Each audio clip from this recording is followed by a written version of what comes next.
أدى الأمانة ونصح الأمة وجاهد في الله حق جهاده حتى تركنا على محجة البيضاء ليلها كنهارها لا يزيغ عنها إلا هالك صلى الله عليه وعلى آله وصحبه وسلم تسليما كثيرا. أما بعد, Alhamdulillah, and praises be to Allah and salawat and salam praise be upon our Prophet Muhammad sallallahu alaihi wasallam.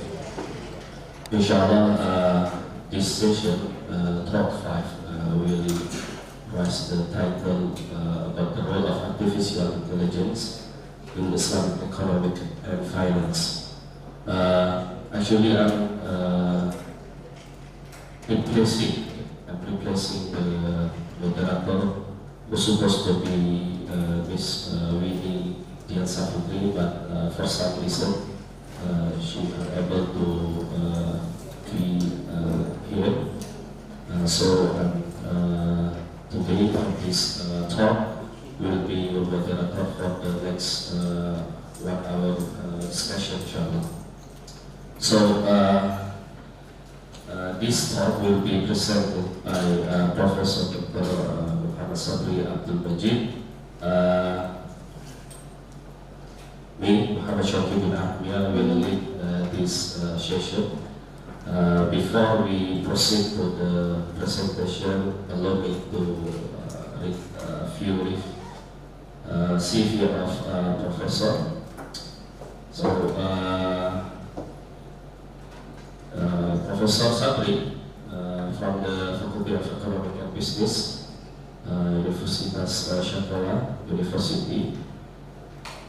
So he pursued PhD and Master in the National Islamic University of Malaysia, and then Bachelor of Management in the University of Syafi'iyah.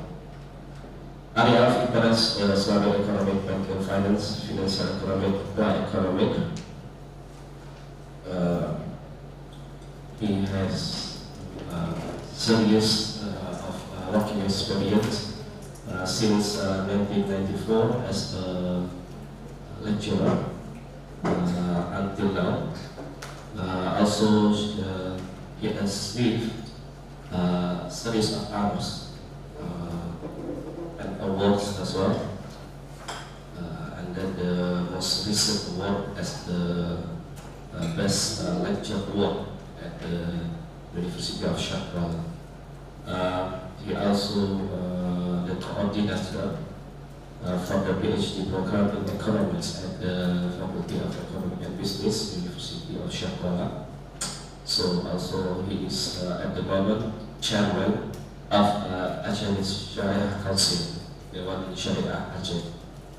So without further ado, I believe you recognize Professor Muhammad Sabri better than me. So please, Professor, the time and place is yours. Assalamualaikum warahmatullahi wabarakatuh. Alhamdulillah, alhamdulillahilladzi allama bil qalam, allama al-insana ma lam ya'lam. Sallallahu ala sayyidina Muhammadin wa ala alihi wa sahbihi wasallam. Respected moderator, people IT University Indonesia, Pak Hussein, di other committee. First of all, I would like to thank for giving me this opportunity to share the topic of AI and its role in Islamic economic and finance.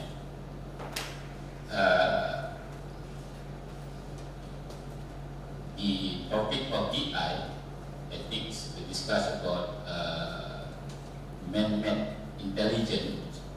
Yeah. In front of God, creative intelligence, I think my task will be easy.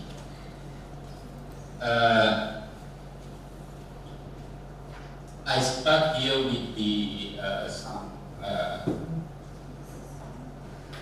development of Islamic finance we know that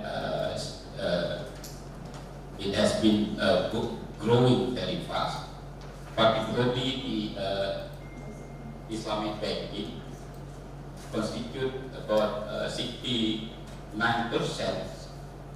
out of the Islamic finance, Islamic insurance, Islamic bond, and the last one is the Islamic finance innovation.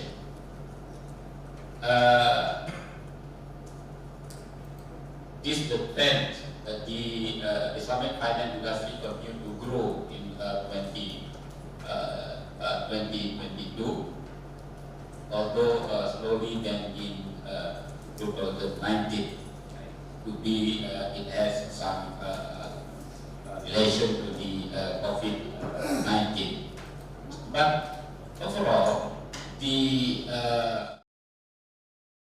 growing Islamic finance industry, it is not isolated with the advancement of financial technology.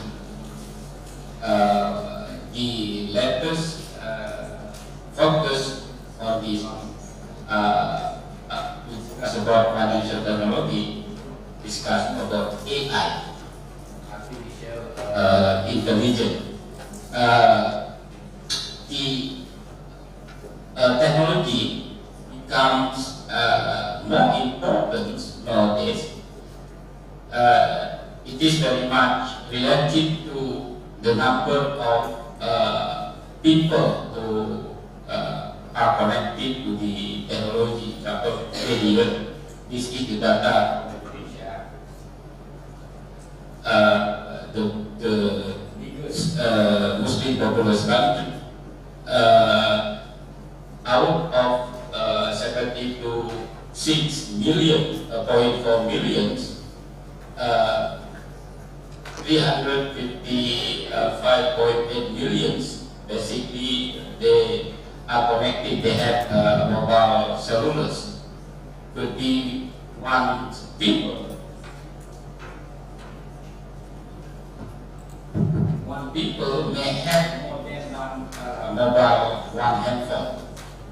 And internet users to 112.9 billion, and the active social media 6.7.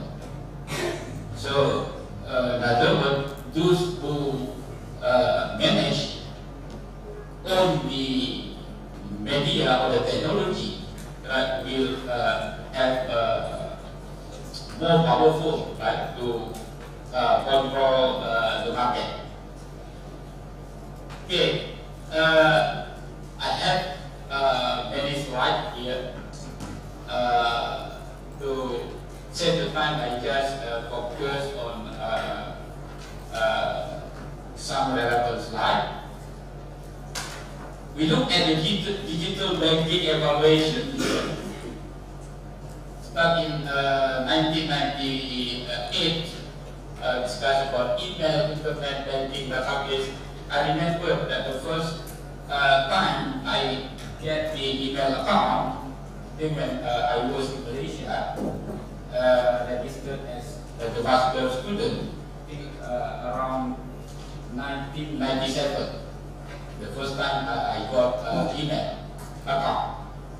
And we know that onwards, going very fast, the technology discussed about banks, web-based online payments, know your customer, digital channel, data warehouse, and digital 2009 till 2016 discussed about big data, cloud banking, mobile transactions, and then 2017 was where we discussed about fintech banking, artificial intelligence, virtual bank, virtual branches, etc. We discussed about artificial intelligence. Right? We have a vending soft drink machine. Right? How the machine can identify toll that we pay. Right? That is one of the example of the interfaith artificial intelligence. Then discuss about self-driving car. I think it could be just in the near future. It become very easy for students. It could be they can we have what we call assignments, right? Meaning that the student don't need to make the assignment, right? Just right assignment segment, right? Discuss about robotics, right? It's one of the most things remembered by academicians. Discuss about ChatGPT, right? Discuss about ChatGPT. Discuss about GenAI, right? Anybody have exposed, trying to use GenAI?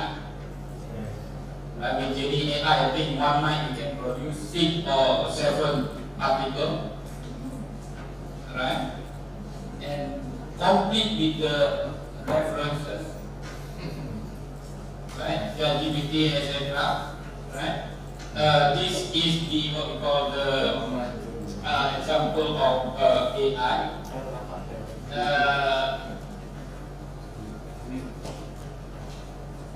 Okay.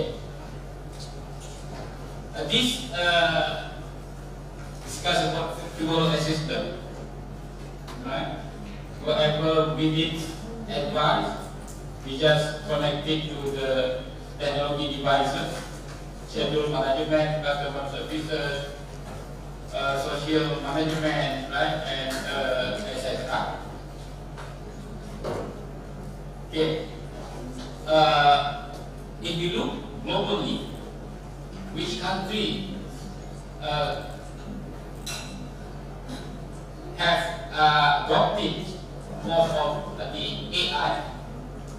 China, followed by US, Japan, Germany, UK.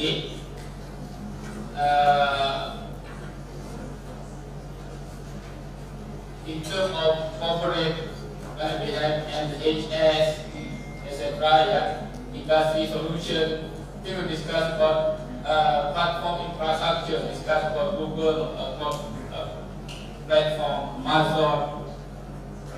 This all the advancement of the AI recently. Okay, what is AI? Artificial intelligence. Basically, artificial intelligence, right? We want to humanize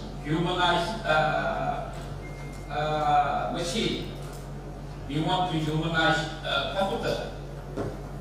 We would like to teach, right, the computer. And then after we teach, then the computer can do for, right, forest.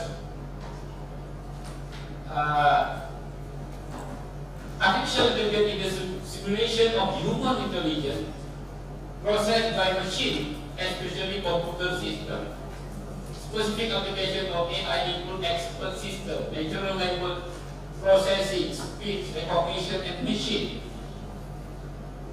The data that we have, right? Also, the AI can detect our voice, our face, visual, image. Then can be processed and presented in terms of output, could be in terms of pattern, so that we can use to ease us to make the right decision making. Okay, historically the term of AI was coined by John McCarthy in 1955. In his proposal for the 1956 was AI conference with the objective to explore the possible way of machine can reason, solve problem, improve like human, thus stimulating human intelligence in principle. meaning that human, we would like to make machine as human.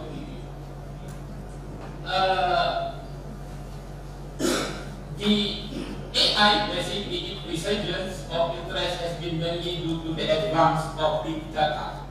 So the advancement of AI, of course, very much depending also on the other technology appliances. AI is a system that thinks humanly. This is the definition that given in 78, and then acts humanly, thinks rationally or act rationally.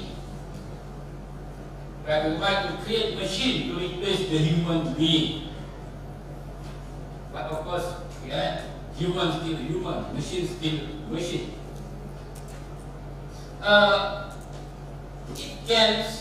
AI can only assist. AI only assists and reduce human error, but AI cannot replace human being.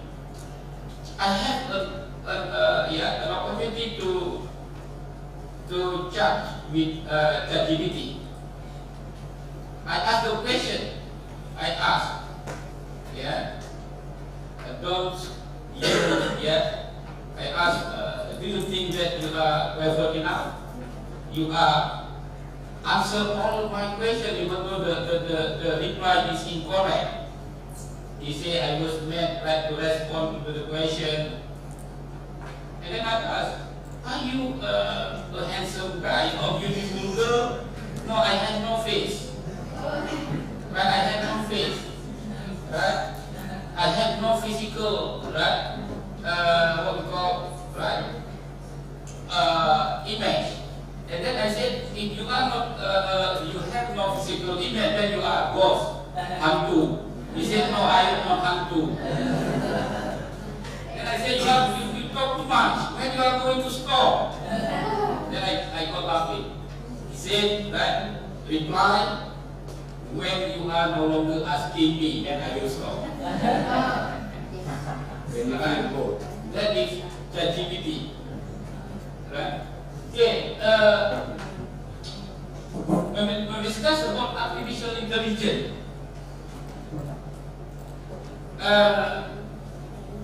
it subset include the machine learning, make machine how to learn, right? How to learn, right? I'm sorry when I was student in Malaysia, right? When I buy the soft drink using the vending machine, right? The coin in Malaysia, 50 cent. 50 cent is similar shape, similar what we call diameter as our coin rupiah. 50 rupiah, 50 rupiah, 500 rupiah, ya 500 rupiah, ya 500 rupiah. Right? When after I turned back came to Malaysia, I had a coin 500 rupiah in my pocket. Then I tried to insert in the vending machine. Then I got the drink, the soft drink. So the way how the vending machine is trained basically, they detect size, right? Character or diameter or etc. Then, right? When we, for example, let's say, give the same input or etc., then he can do repeatedly. Right? He can do repeatedly. That basically we discuss about the machine learning, and then discuss about deep learning. So deep learning, and we have more multiple layers of data, complex analysis, in structured manner, right? Then we can the machine can produce the trend image or etc. So in other words, to what extent the data produced by machine learning by artificial intelligence is very much depending on the quality of the data, how much the data that we have. right? How much the data that we have. Okay. AI programming focuses on cognitive skills that include the following: learning. This aspect of AI programming focuses on acquiring data, creating rules for how to turn it into actionable information. The rules which are called algorithm. Algorithm is basically the structured computing instruction. I am sorry, I am not the data scientist. Right? I think the right person to discuss this those who know that's why at the beginning of my speech, right? My task I think is easy because I discuss man-made intelligence in front of God-made intelligence. Reasoning, self-correction, creativity. Okay, this is the entire picture of artificial intelligence. Right? Deep learning, natural language processing, machine learning, natural network, computer vision. It could be in few years in the future. Could be we just think about, let's say we would like to do, could be assignment. We just connect to our brain, and then what we are thinking transferred into the words, into the sentence. Right? I would like to, for example, let's say, to know what is in your mind. Could be during your sleep, you can connect. Then when wake up is already one assignment completed. Right? Neural network, computer vision, discuss about machine learning, supervise or task-driven predict net value. This Prof. I think very much right doing embarking on this activity, because supervise, discuss about we have data and then we do some prediction, discuss about regression, use econometric model, right? And then we have unstructured, right? We have unstructured the data driven identify cluster. So unsupervised, basically we did not give any instruction or pattern. Right? Example of, let's say the kid play a game or etc. Or when he or she plays knife and then hurt its hand, then of course next time he wants to repeat again. So they discuss about the meaning that when the machine process the data, then we see the output, which one is the best output. Do some simulation, right? So the reward and punishment, right, based on that output, right? Then of course can be compared to one is the best. And then we discuss about reinforcement, etc. Okay. Because I talked to Dr. Rizal just half hour, right, to give to share the issue of AI. Okay, how artificial intelligence work? Data preparation. We get the data, design experiment, formulating with cases, and then create report. Allow system automatically learn and improve from experience, predictive analysis. Okay. Knowing the artificial, of course, it is very relevant, right, to the financial industry. That alone when discuss about stock market, predict whether the price goes up, right, or goes down, where we have to buy or sell, right, etc. AI take raw data, image, sound, tag, and process it using event or tag processing.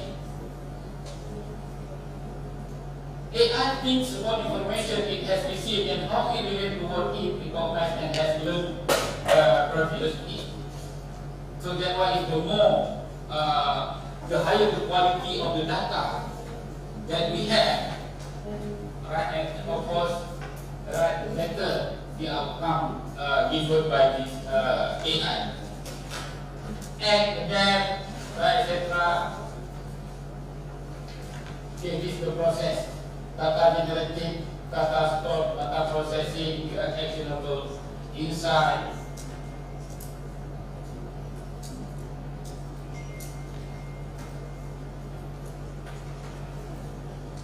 Okay, AI, if you look at this figure, 60% used for the data and analysis and insight, increase productivity, cost benefit savings. This is the benefit of AI. An excellent insight into the financial data. The working process is faster and also can be 7 times 24 hours a week. Proper compliance with the elimination of processes. It's one of the important rule of AI. It can use for the detecting fraudulent. To be the anti-money laundering. Also discuss about counter terrorism fund. Right? Counter terrorism fund. Because suppose let's say when the bank would like to know somebody borrow the fund or etc., they can detect. Suppose let's say transfer across the nation, right? They have such record, then they will know, right? That what can be used to prevent this fund used for the terrorism activities. Okay.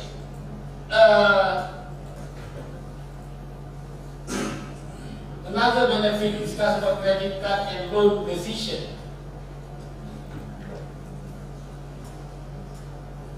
When customers would like to apply for loan, of course, become very easy for them to trace back, right, the record, right? Whether the customer is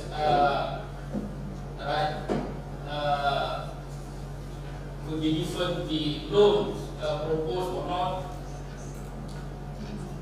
Very helpful for risk management to minimize risk. Of course, risk cannot be eliminated, but can only be minimized. The stock market prediction, sales forecasting, trading, personalized banking, process automatic. Also, can also discuss about the customer,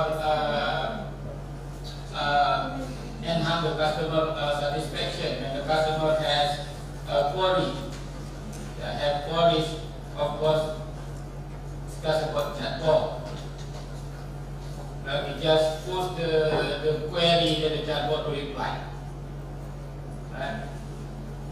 Unless you ask the query which phrase which is never asked before, then chatbot cannot reply. I think we can test how smart we are comparing to the technology appliances. If the appliances still can reply, meaning that our questions, our query is similar to the past queries. That's what the because the way how the technology, the machine learning to reply or artificial intelligence reply is based on the historical data.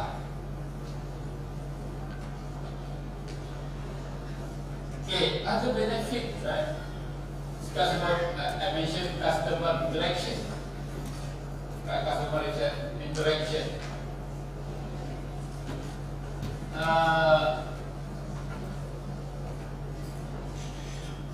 Fraud detection, keep the service updating. The most important things, right, we are connected to the internet. We are connected to, right, smartphone. Then everything, right, you can get the feedback from the AI. Supply chain, human resource. Top AI use cases. Customer experience, supply chain, human resource, fraud detection, knowledge creation, research and development, predicting, analytic, real-time operation management. It's one of the best practices, right, to prevent the COVID-19 virus.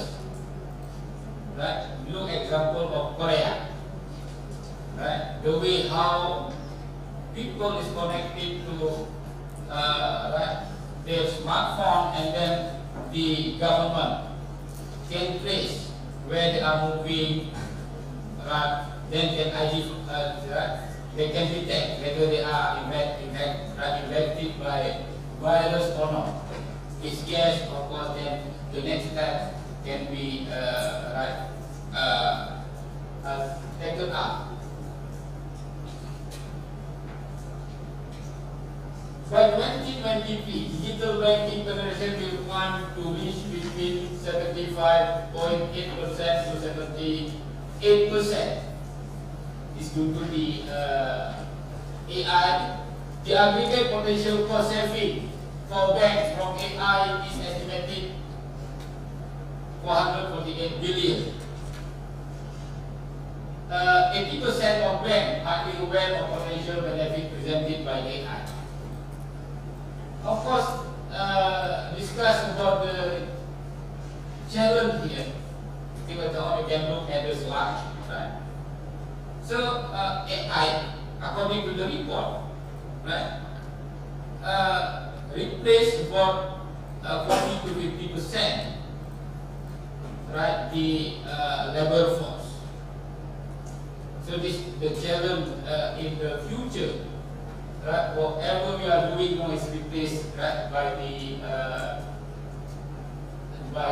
AI.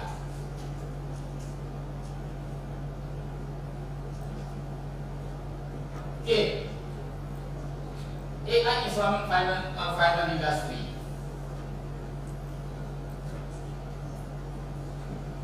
In the front office, how AI can be used, right, for the front office credit scoring. They evaluate the what we call the credit application. Also, is very important for the takaful, right, for the insurance company, where to invest the fund, right? They can predict the return and also the risk. Also discuss about the to respond to the customer queries, chatbot, and then the middle office, anti-money laundering.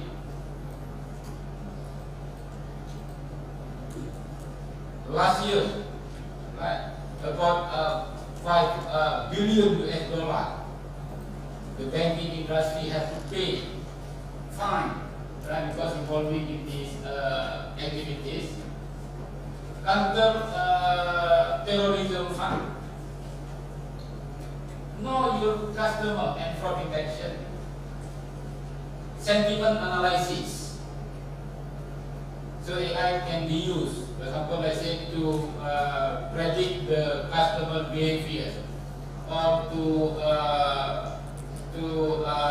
predict when a new product should be launched, when the customer have a higher tendency to do transaction, to buy the product, right? behavior, or discuss about the behavior of the customer. Back office, capital optimization, discuss about the capital structure, how much the financial institutions, yeah, could borrow or finance from the internal sources or external sources. Market impact analysis. Market impact analysis. Macroeconomic conditions. When an event occurs, then how it impacted the market. Model risk management, so discuss about asset management. Another aspect discuss about regulation type. Compliant to regulation, I think this is one of the challenge. Not all countries have the comprehensive regulation pertaining to AI, machine learning, and network linguistic processes. Compliant to Sharia.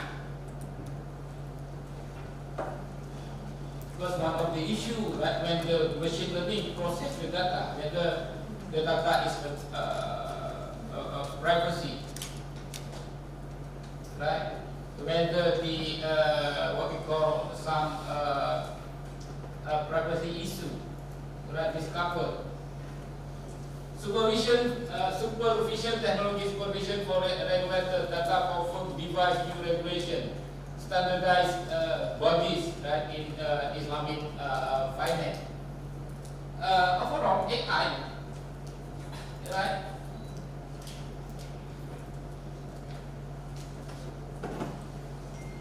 could create a new operating model. The front and back office operation of financial institutions will look radically different. Discuss about virtual bank, right? With the advancement of technology, particularly AI, right? If there is the what we call non-virtual bank, in the future, to be the bank is become what we call quiet. Not much customer, yeah, queuing up in front of the counter, because any transaction can be conducted via technology. New market structure, there will be a major shift in the structure of regulation, structure and regulation of financial market. Of course, AI, right, position the Islamic finance industries,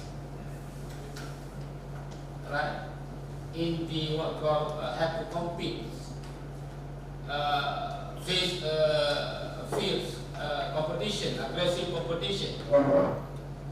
One information is linked technologically.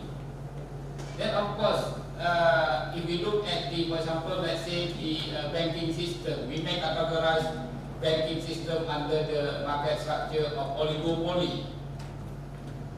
What with the advancement of AI, it could be the banking move to a new market structure. It could be become as the cooperative firm, or in fact, monopolistic cooperative firm, no longer oligopoly. Right, because the product, etc., has become more homogeneous. Right? New societal challenges, critical societal challenges will be introduced by adoption of AI, requiring collective solutions. I think we use the social media nowadays. Right? I think the number of meetings physically become reduced. Tomorrow we'll have a Senate meeting. Yes, right? doing Zoom meeting or etc. I think we have to thank to the God give us the COVID pandemic. But trust me, right, to my view at least, right, the first positive part of the COVID, I think we look philosophically, we have to wear masks. Right? We have to wear masks. We have to wear masks. What does it mean? We have to filter our talk little, close our voice, right? Talk little, and then also our nose, meaning that don't smell the bad thing of others, about the negative side of others. Talk little, but when we like to talk, listen. Right? We have to listen, right? Our ear, yeah? You see, open. Right? But mask is not, we are not closing our eyes with mask. Right? Meaning that, look. Open your eyes, open your ears, listen, and then talk little. What we have to talk have to be filtered. Another one I think we discussed about the coffee, right? Allah, basically, right, to my view, Allah, right, harshly reminded us. Remind us why we are not using our brain, right? Because when the COVID attacked us, right, the pandemic COVID, then we see the technology has been used in many aspects of human life. In university, we used to class. Online class, etc. I think without having COVID, it could be next 50 years in the future, but 30 years in the future, then people start using online teaching. Okay.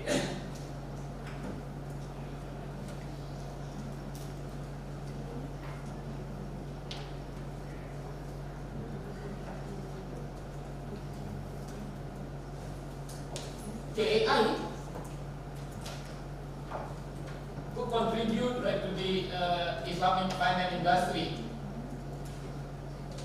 risk management, fraud detection, investment and portfolio management, I have discussed before, customer service and personalization, Sharia compliance screening.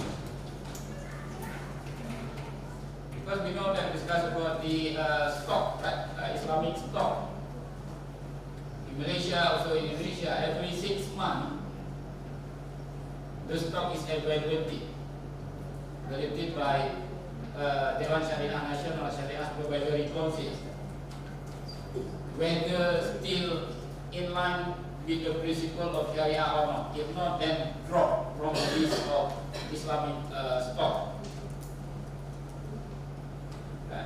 That's why it would be when we buy a particular stock, right, still halal, we hold for a few months or after 6 months, then we find that our stock no longer halal.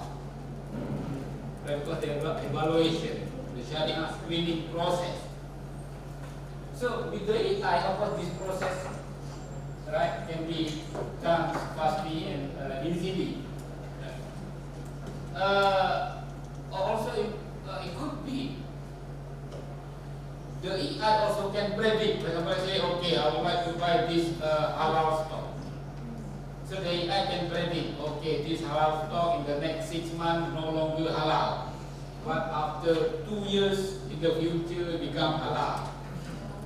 So if you buy our risk halal entirely, then don't choose that stock. Right? We just buy the stock that is halal across the period. Data analysis, decision making, Islamic social finance. I think Dr. Irfan will discuss about one of the issues, discuss about zakat technology. Discuss about peer-to-peer lending, Islamic crowdfunding. Because you know that the existence of the crowdfunding is very much depending, right, on the crowdfunding institution ability to gather the fund, right, from the people.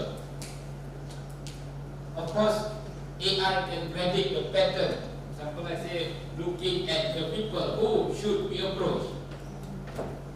Looking at the people, okay. Example, I say, Mr. A is very generous, can be at this approachable, right, or generous. Automatic administrative process. AI can automate various administrative tasks within Islamic organization, reducing operational costs and improving efficiency. As I mentioned, to be discussed about ethical investment screening.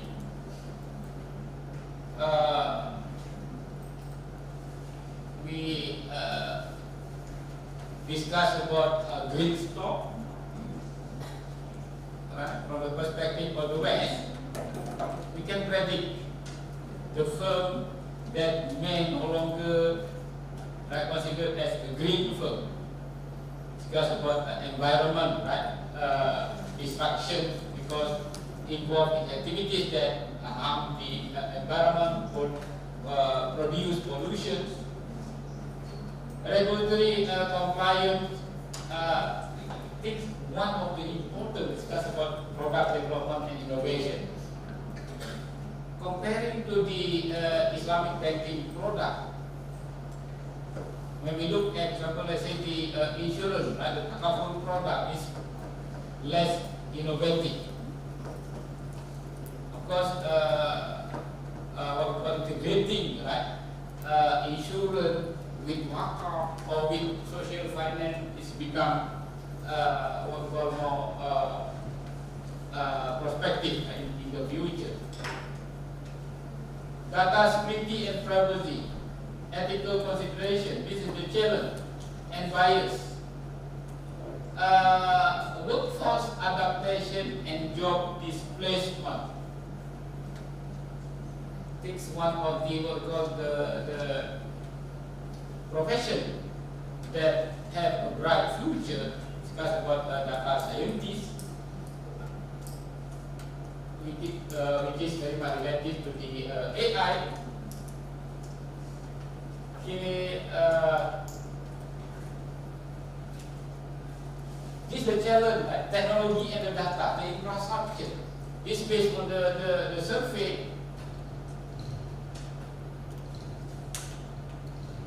What are the challenges? What are the key hurdles to the AI adaptation? The highest response, 56%, technology and the data. Discuss about the infrastructure. Technology infrastructure, because the infrastructure is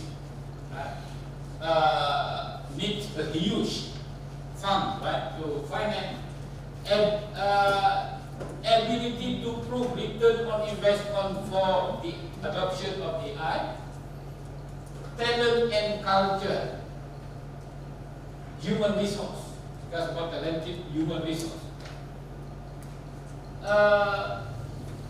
Culture, because some countries have a strict culture. Trust, ethics and regulation. This is basically based on a survey conducted by Deloitte. The respondent is the CEOs of companies.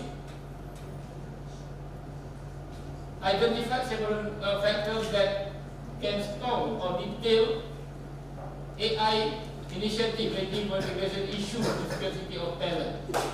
The response the highest, it is hard to integrate cognitive project with existing process and the system. The compatibility, right, of the project and the technology infrastructure. Technology and expertise are too expensive.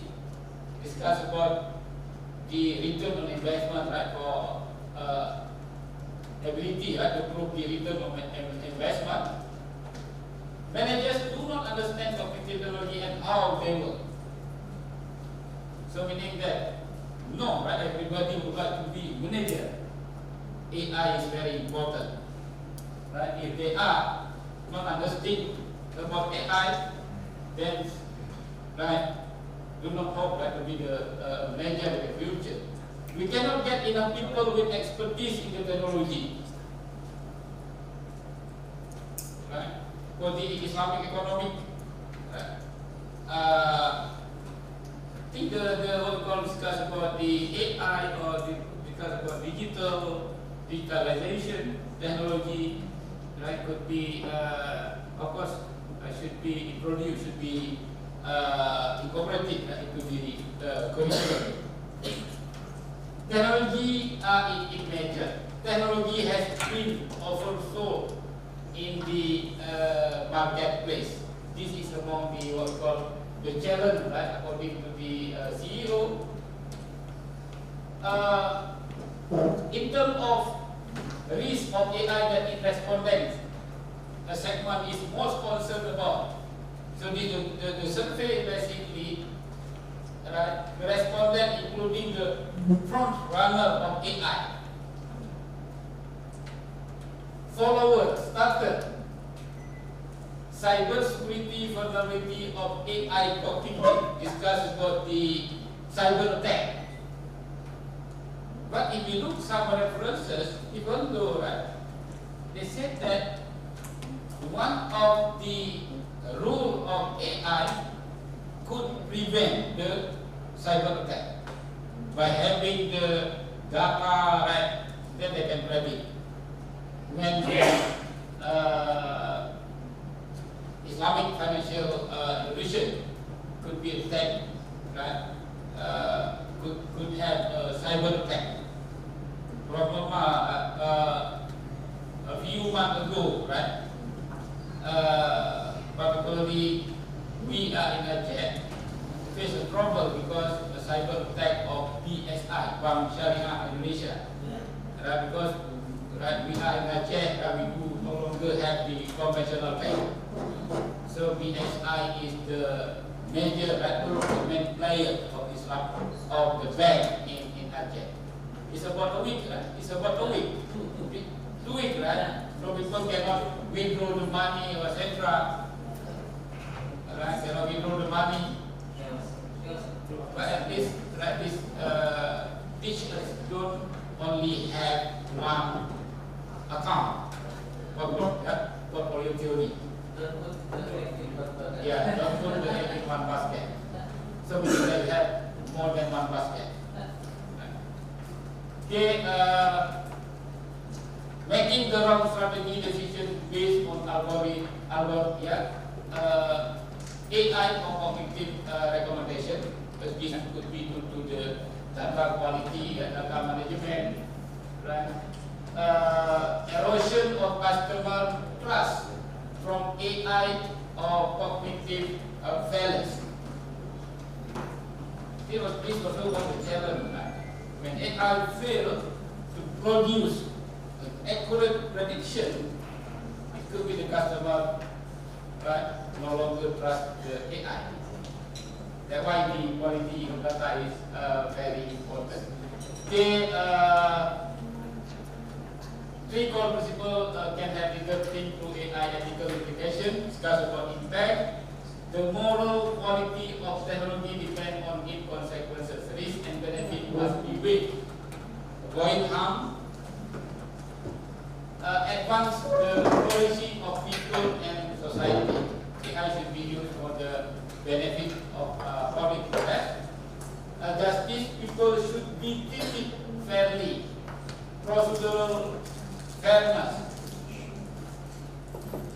Distributive fairness, promote equitable outcome. Because I think one of the issues discussed about financial inclusion. AI would improve, right, the financial inclusion. Because the infrastructure has to be provided by the government particularly one of the crucial issues discussed about SMEs, financial inclusion, right? We know that either in developed and developing countries, SME play a very important role. Most of job opportunity offered in the SME. That's why SME should be a link. That should be a link to the financial inclusion. Autonomy. People should be able to make their own choice free of manipulative forces. Explain how to use and when to trust AI. I think the AI should make this kind of disclaimer. They have to disclose the quality, of course, the endorsement, etc. Allow people to modify or override AI when appropriate. Okay, the conclusions here, of course, discuss about AI, right? It's like the coin that have double side, positive and also the negative aspect. Of course, Islam very much support the science, discuss about the technology. AI provide a lot of opportunities and also challenges for Islamic finance industry. The infrastructure, discuss about regulation, human resource, right? Which what we call made up a good ecosystem for AI. Of course, this play an important role, right, to support, to enhance to promote the Islamic finance industry in the future. From Masori, because the title given to me discuss about the role of AI in economic and finance. Most of the discussion focus on finance. Right? This issue, I think, could be explored further, or it could be discussed in the group. Right? Okay, with that, I end my presentation. Right? I think what greater intelligence, inshallah, right, could understand better than the slide that presented. Okay, go back to the moderator.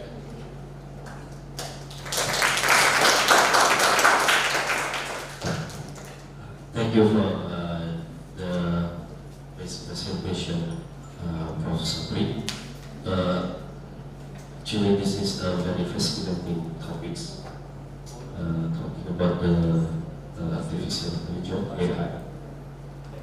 When Professor Sabri used to mention about the funding, so I was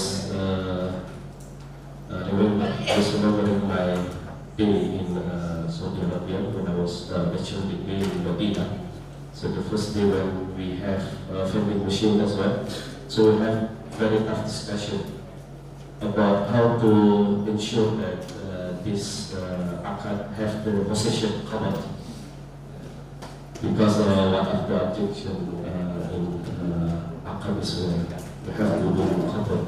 So this is the thing that we will face forward, the discussion such as how to apply Sharia compliance, in particular in the metaverse.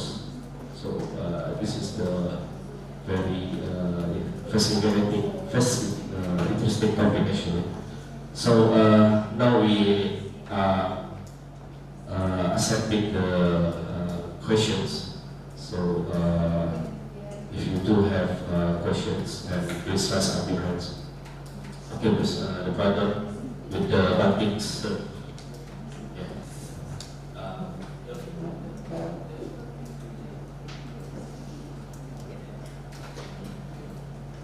Okay, please mention your the behind it. He's the first one, sorry. Thank you for the chance. Assalamualaikum Prof. Sabri. Thank you very much for your wonderful insights. My name is Rizky. I'm taking Master of Economics in IIUM. I just want to know about your perspective related to the fact that Indonesia may be one of the most populated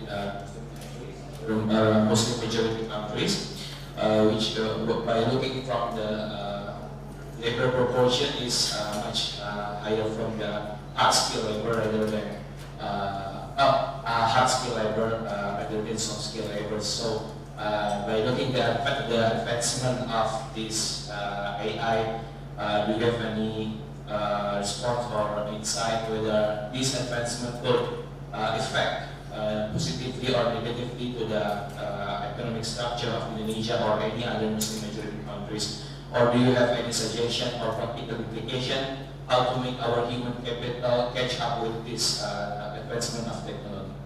Thank you very much, Prof.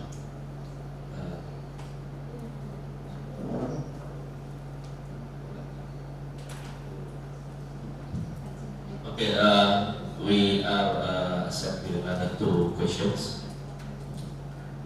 Please, Brother Ahmad Hazim. Hazim.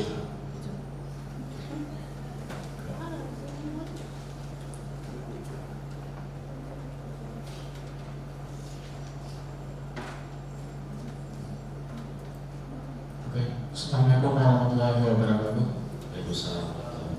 Thank you for Prof. M. Sabri Abdul Majid for the magnificent presentation. So, Professor, as we know that we are living in society 5.0 era, so the empowerment of technology is very beneficial for us. So, I wonder, how can we empower artificial intelligence? Is it through the integration of financial technology to fund MSE product? And I wonder if the government actually supported the integration of artificial intelligence through the financial technology. Thank you. Assalamualaikum warahmatullahi wabarakatuh. Assalamualaikum warahmatullahi wabarakatuh. Last question, please. Please.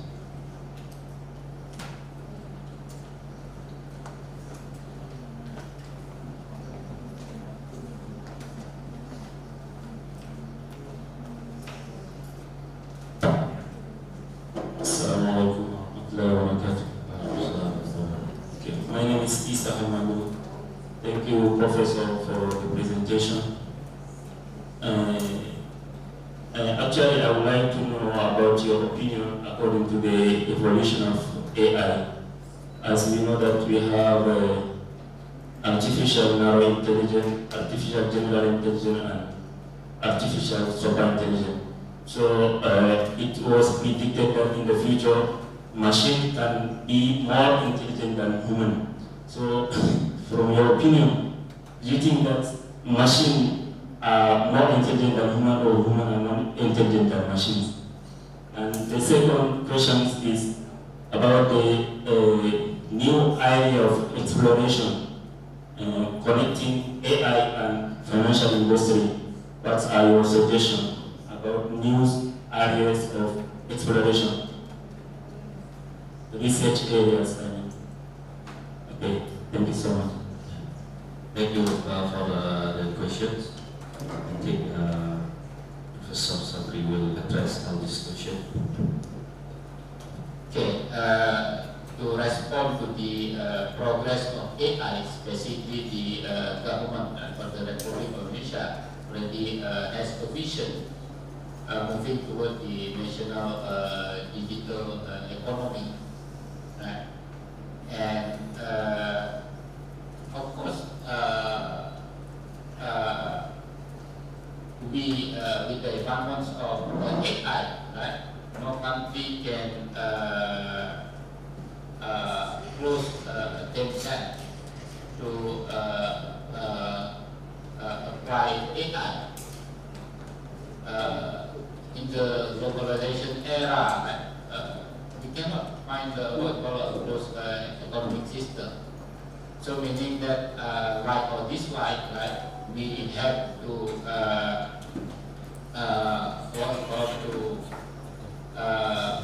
follow the trend of the development of AI globally, right?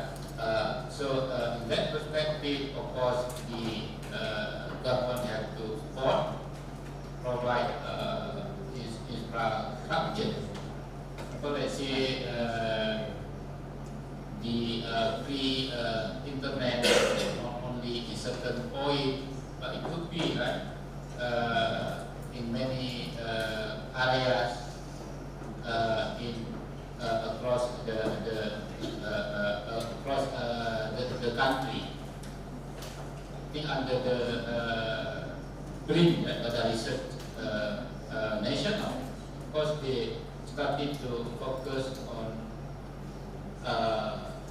what we call the importance of technology, including AI, right, to be promoted in the country. Of course, right, if I respond to the second question, sorry, Hazim, yeah? Okay, Hazim. Because as I discussed, right, is about the to have a good ecosystem of technology for AI. So meaning that the infrastructure is very important.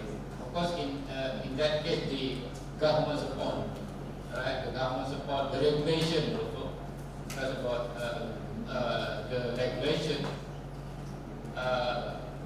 This very much also related to the third question discussed about the education.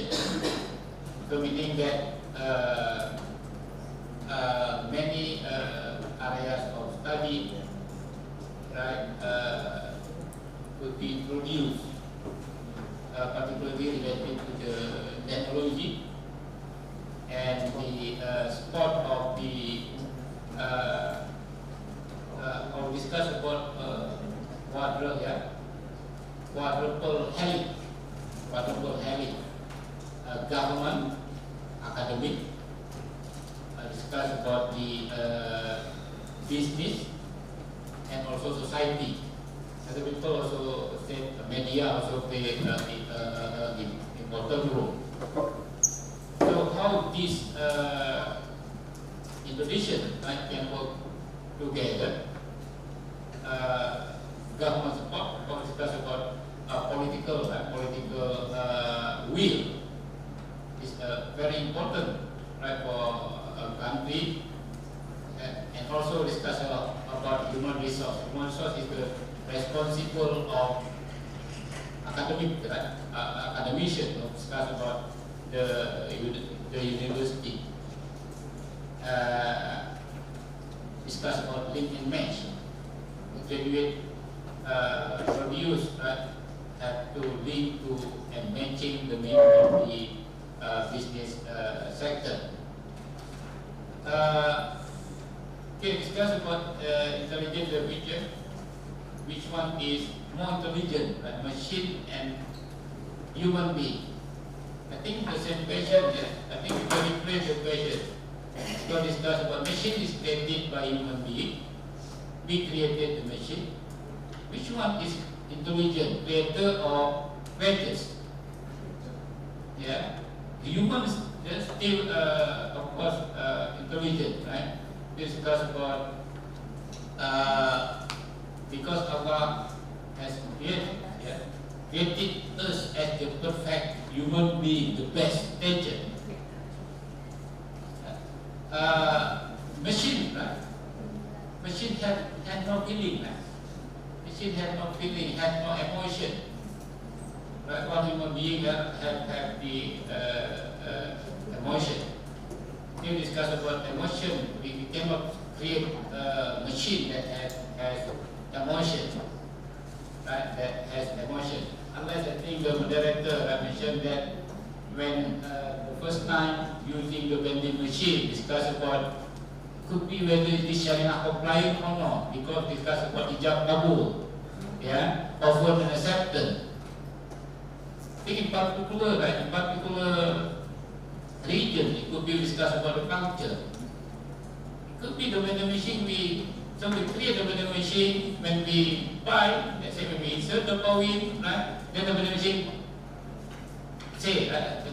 Or voice, right? Then we hear the voice, okay, I so. Then we say, I accept. Of course, that is can be created. Of course, the way, right, the transaction in the modern time, of course, will be cannot be looked, right, what we call rigidly as per se, right, as per se mentioned in the what we call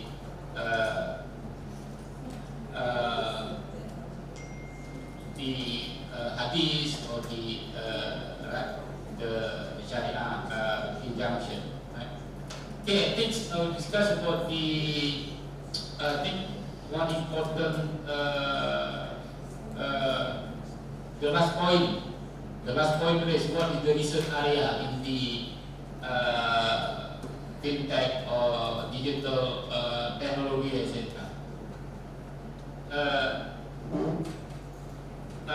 You can read, you can find the article discussing about artificial intelligence, or we can discuss about artificial intelligence very much related to big data, cloud computing, Internet of Things, right? Then we can see the future direction of the research in this area. Look at the bibliometric analysis. Right? Look at those. I believe, right, this will what we call going even faster, right, in the future. Right, in the future, think like a baby, right? When he start to walk, after he know how to walk, then of course he can run. He can run very fast. But what we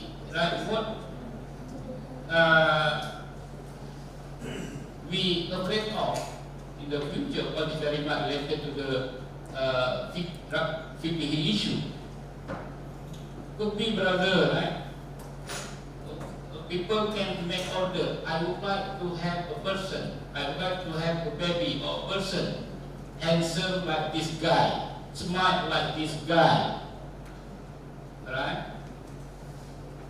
So it could be in the future that right, the technology can mix and then produce the what we call the human being as requested. Right. Of course, the Sharia issues very much related to the AI. I think that's also one of the future research area that can be looked into. Rather, I think you focus on AI and Islamic perspective, have very what we call potential, right, to be published in a good or in a reputable journal. Okay, thank you. Thank you, Prof. Sabri, for the answer. So I afraid that we are unable to receive more questions because we do have another session after this. This session 2 will be facilitated by Associate Professor Dr. Muhammad Asmi. So it is based on the itinerary, the tentative program here. So I think I should close this talk 5 with Prof. Sabri, and I do apologize if there is mistaken intentionally. And then thank you for the attention. And then Assalamualaikum warahmatullahi wabarakatuh.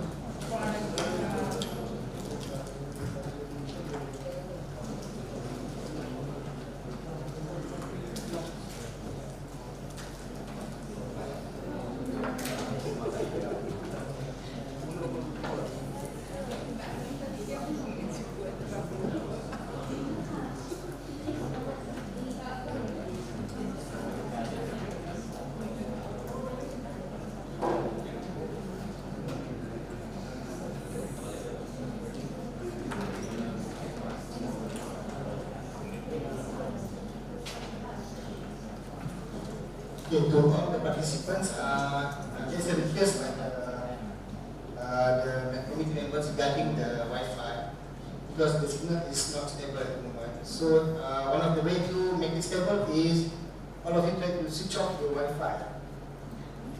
Okay, because now we want to go for the Zoom meeting. Okay, so that is the network will be more stable. Okay. Switch off your Wi-Fi. Okay, at least we can give more time. Okay, on Wi-Fi.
Tes 1 2 3 dicoba. Cek 1 1 2 3 dicoba. Cek 1 2 1 2 3 dicoba. 1 2 3 dicoba.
Hasan, can you hear our voice?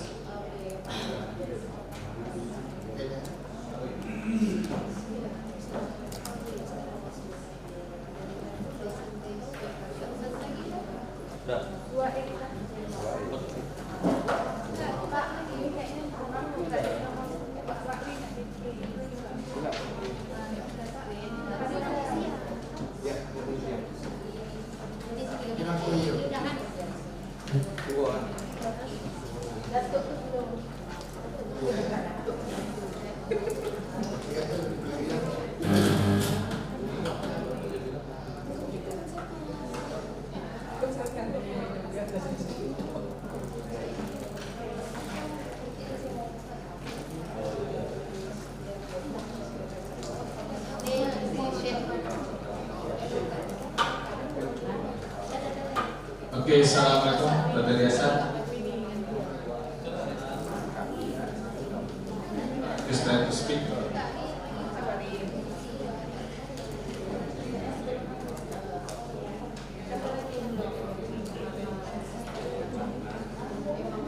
Tes.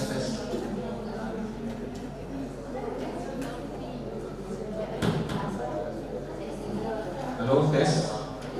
Brother Yasan.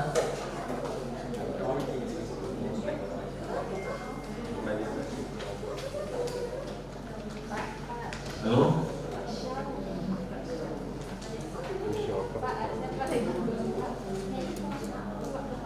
Yes, again, just try to speak.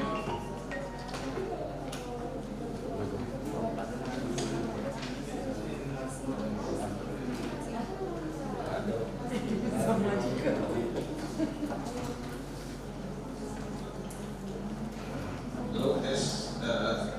Biasa.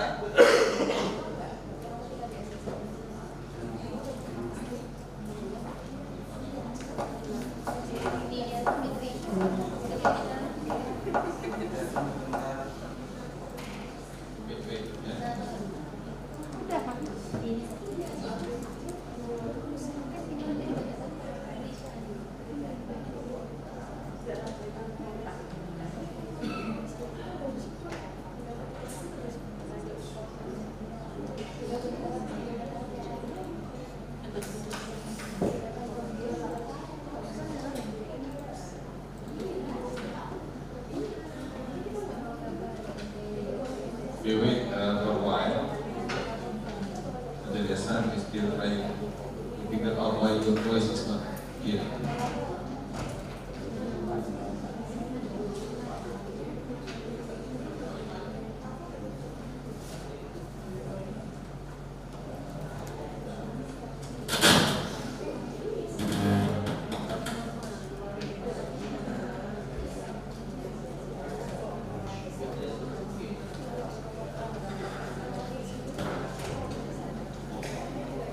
Satu.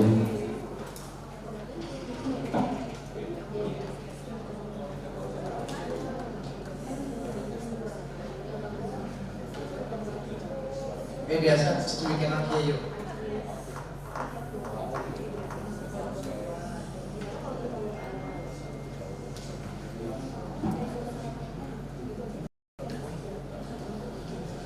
Yes, Hasan. We cannot hear you.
Tes 1 2 3 coba.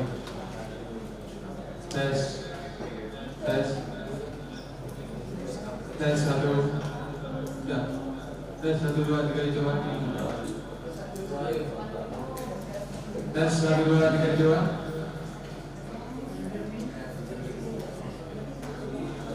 Tes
No?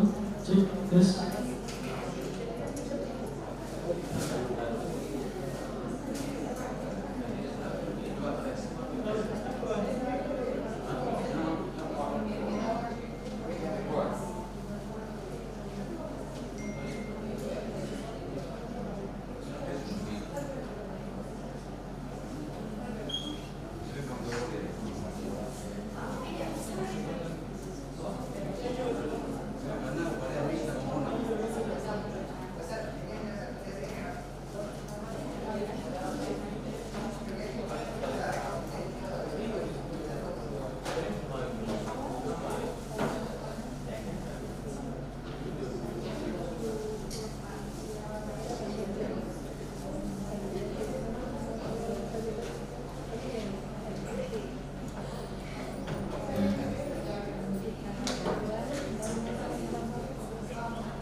Yes. Dr. Elsa, are you hearing me? Okay, thank you.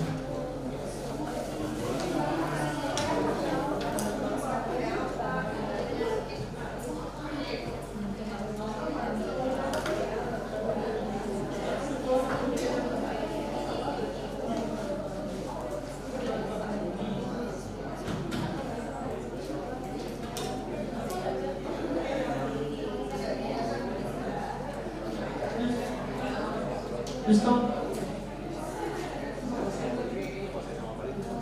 Okay.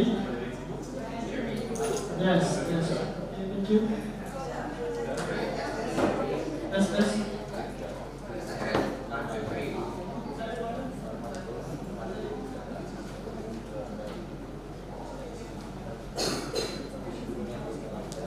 Yes, sir. Yeah, I will need some information on how long my session is promoted, what I. So now it's only Yeah, exactly. for battery. Yeah. So it's now 1 o'clock. So how long you can present? I mean, I was given 1.5 hours plus, but obviously I think there'll be some adjustments now, right? Yeah. So you can ask the 40 minutes, okay?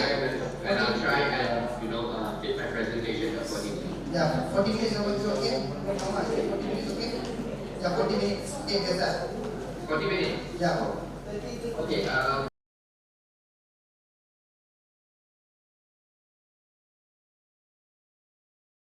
But what I mean is, like, if I ask the audience questions while I'm speaking, can they interact with me? Yes, yes. Can.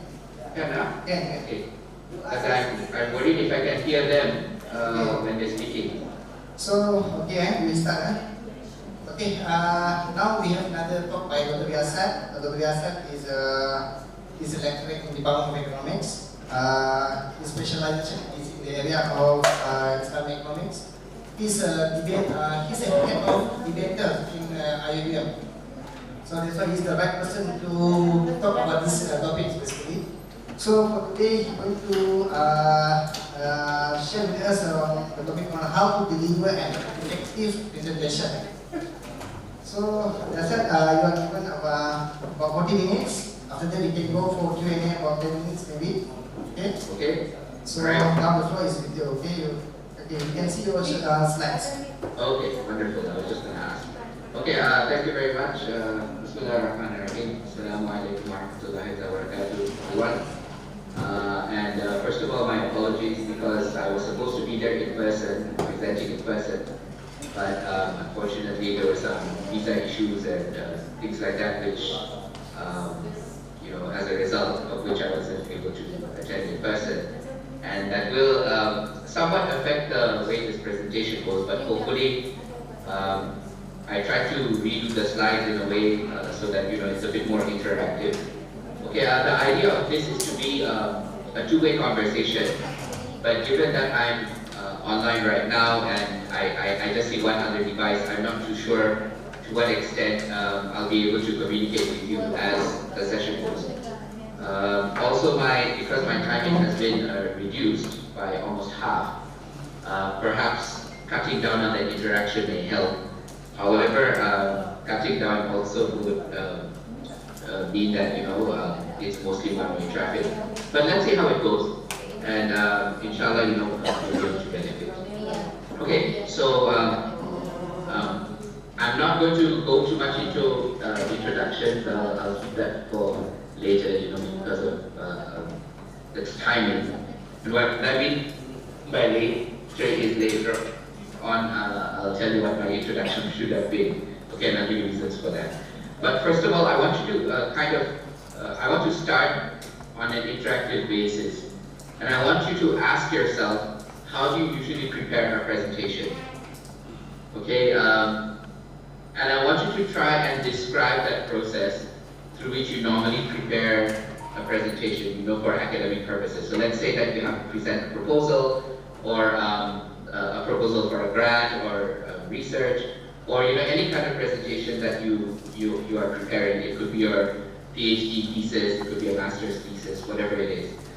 I want you to try and think about what is your normal approach to preparing such a presentation. Okay, so take about 2 minutes and think about it. Okay, and I want you to consider these two things. The first one is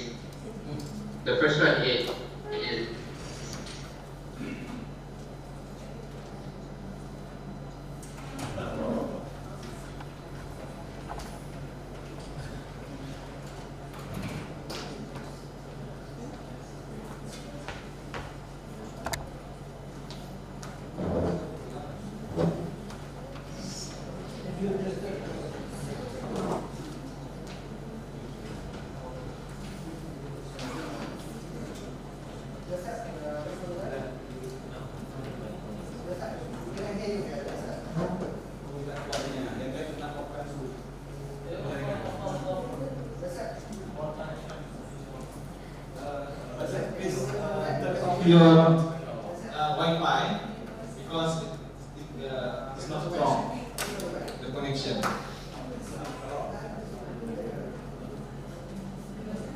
Okay, turn off your Wi-Fi. We just use this for this time.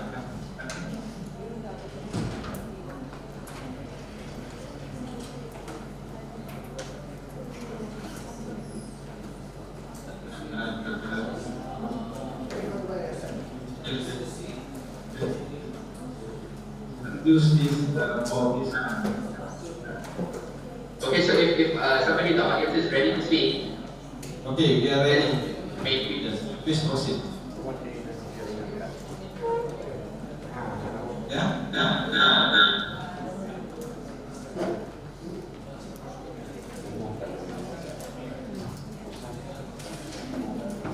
Yeah, we can see your slide. But that's you just okay, if you're not making it interactive, if you're not making it interactive, is there issue? Can you hear me?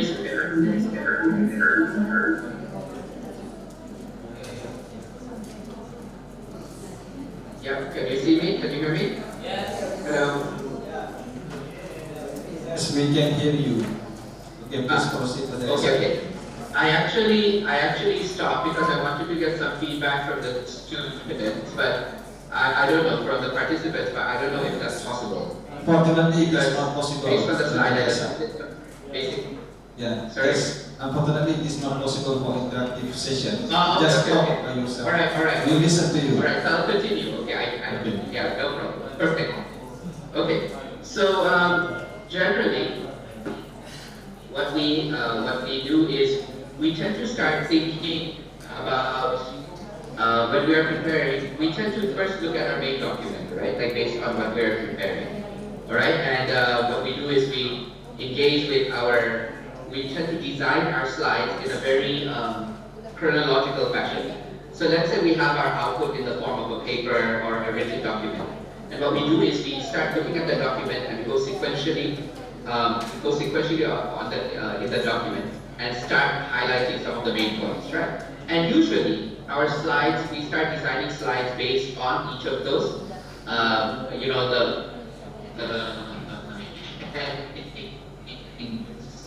perhaps. What I use to kind of pick up the main points and then start expanding on those points. And then what I look at is how many slides do I have? How much time do I have? And then I organize, I try to cut down on my content and according to the time that is left. And based on that, that's how my presentation is designed, okay? So I think many of you will probably take a very similar approach. And this is how I used to start my presentations. Of course, this is not how I do it now, it's very different. But I'm just giving an idea of what most people would do. And generally, the feedback I would get from students at your level or participants at your level is that, you know, we look at our document, we select what we think are the main points, usually readable according to the table of contents, and based on that, we start expanding, and then we will cut down, you know, based on the time that we have. Okay, so that's the typical way of designing our presentations. Okay. All right. So just wanted to give you an idea of what is the normal approach. Okay. Now, if you notice, I added a little bit to my title because I'm supposed to speak about what is an effective way of presenting, but I'm actually presenting from a different perspective this time, right? As Dr. Asmi mentioned, I've been a university debater, a varsity debater for quite a while. And at the moment, I'm also one of the heads of our debating unit. And I'm involved in training public speaking, debate, critical thinking for the past, I think since 2005. So almost 20 years, you know, I've been training public speaking and debating at our university. And I train different schools and things like that. Okay, so I have to explain what we mean by, you know, public speaking perspective. Now, if you look at research and academia, right, our presentations usually come from, is born from a written form, right? We generally focus more on written communication. This is not to say that we don't interact, you know, through other forms, but written is probably the main one. Okay? So if you look from the academic perspective or the research perspective, right, presentations are important, right? However, if you look at our KPIs, our university KPIs, lectures and conferences, they tend to have less importance in comparison to journals and research grants. Okay, so whenever we design a presentation, our focus is generally on the written communication form, and we're coming from that perspective. But in this presentation, I want to try and look at it from a speaking perspective. Okay, as I mentioned, universities, they generally orient themselves more on written communication because journals and research grants make the main form of our KPIs, right?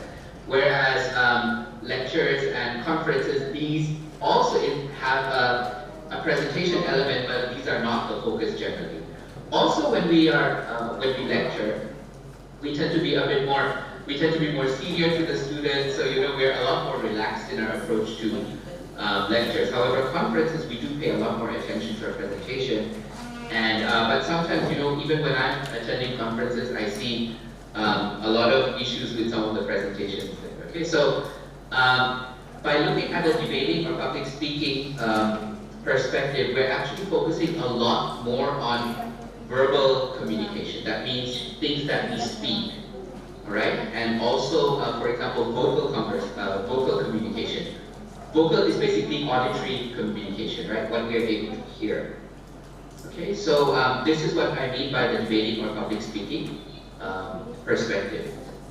So by understanding the key elements of verbal and non-verbal communication, right?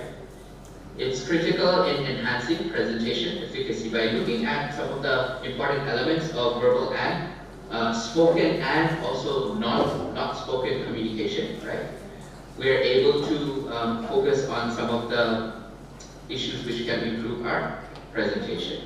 Much of verbal communication strategies can also be applied in presentation. So this is very important, right? Once we understand the nature of verbal communication, a lot of that can be incorporated into the way we present. Okay.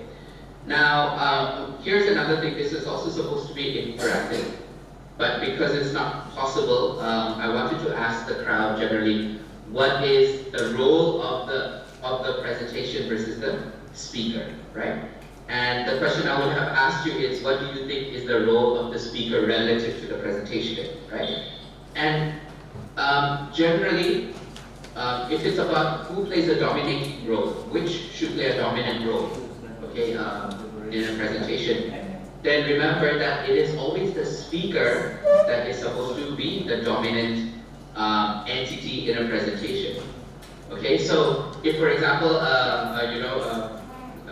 you marry a presentation to a speaker, then generally what you get is a presenter, right? And the role of the presenter, as you know, is to present the ideas in a clear way. Okay, so your role is a presenter, and it means that the presenter is the one that dominates. Your slides that you have, right, are supposed to complement what you are saying. Okay, your slides are adding sense to what you're saying. It's adding sense to your presentation. It's sort of like a prop. When you're presenting, you might have, an item. Like, I have my mouse here, okay, and I'm trying to, tell you what a vertical mouse is, right? And I would have a prop. Similarly, what the presentation, role of the presentation is to augment what you are trying to get across. Okay? You are the main communicator, whereas your presentation is supposed to augment or improve the way that the way your message is received. Okay? So I hope that that's clear. Okay? In the next slide, basically, we'll see that the presentations, right? The presentations are speaker-centric. It means that the speaker dominates the presentation, and your presentation is supposed to aid that message or improve that message that's coming out.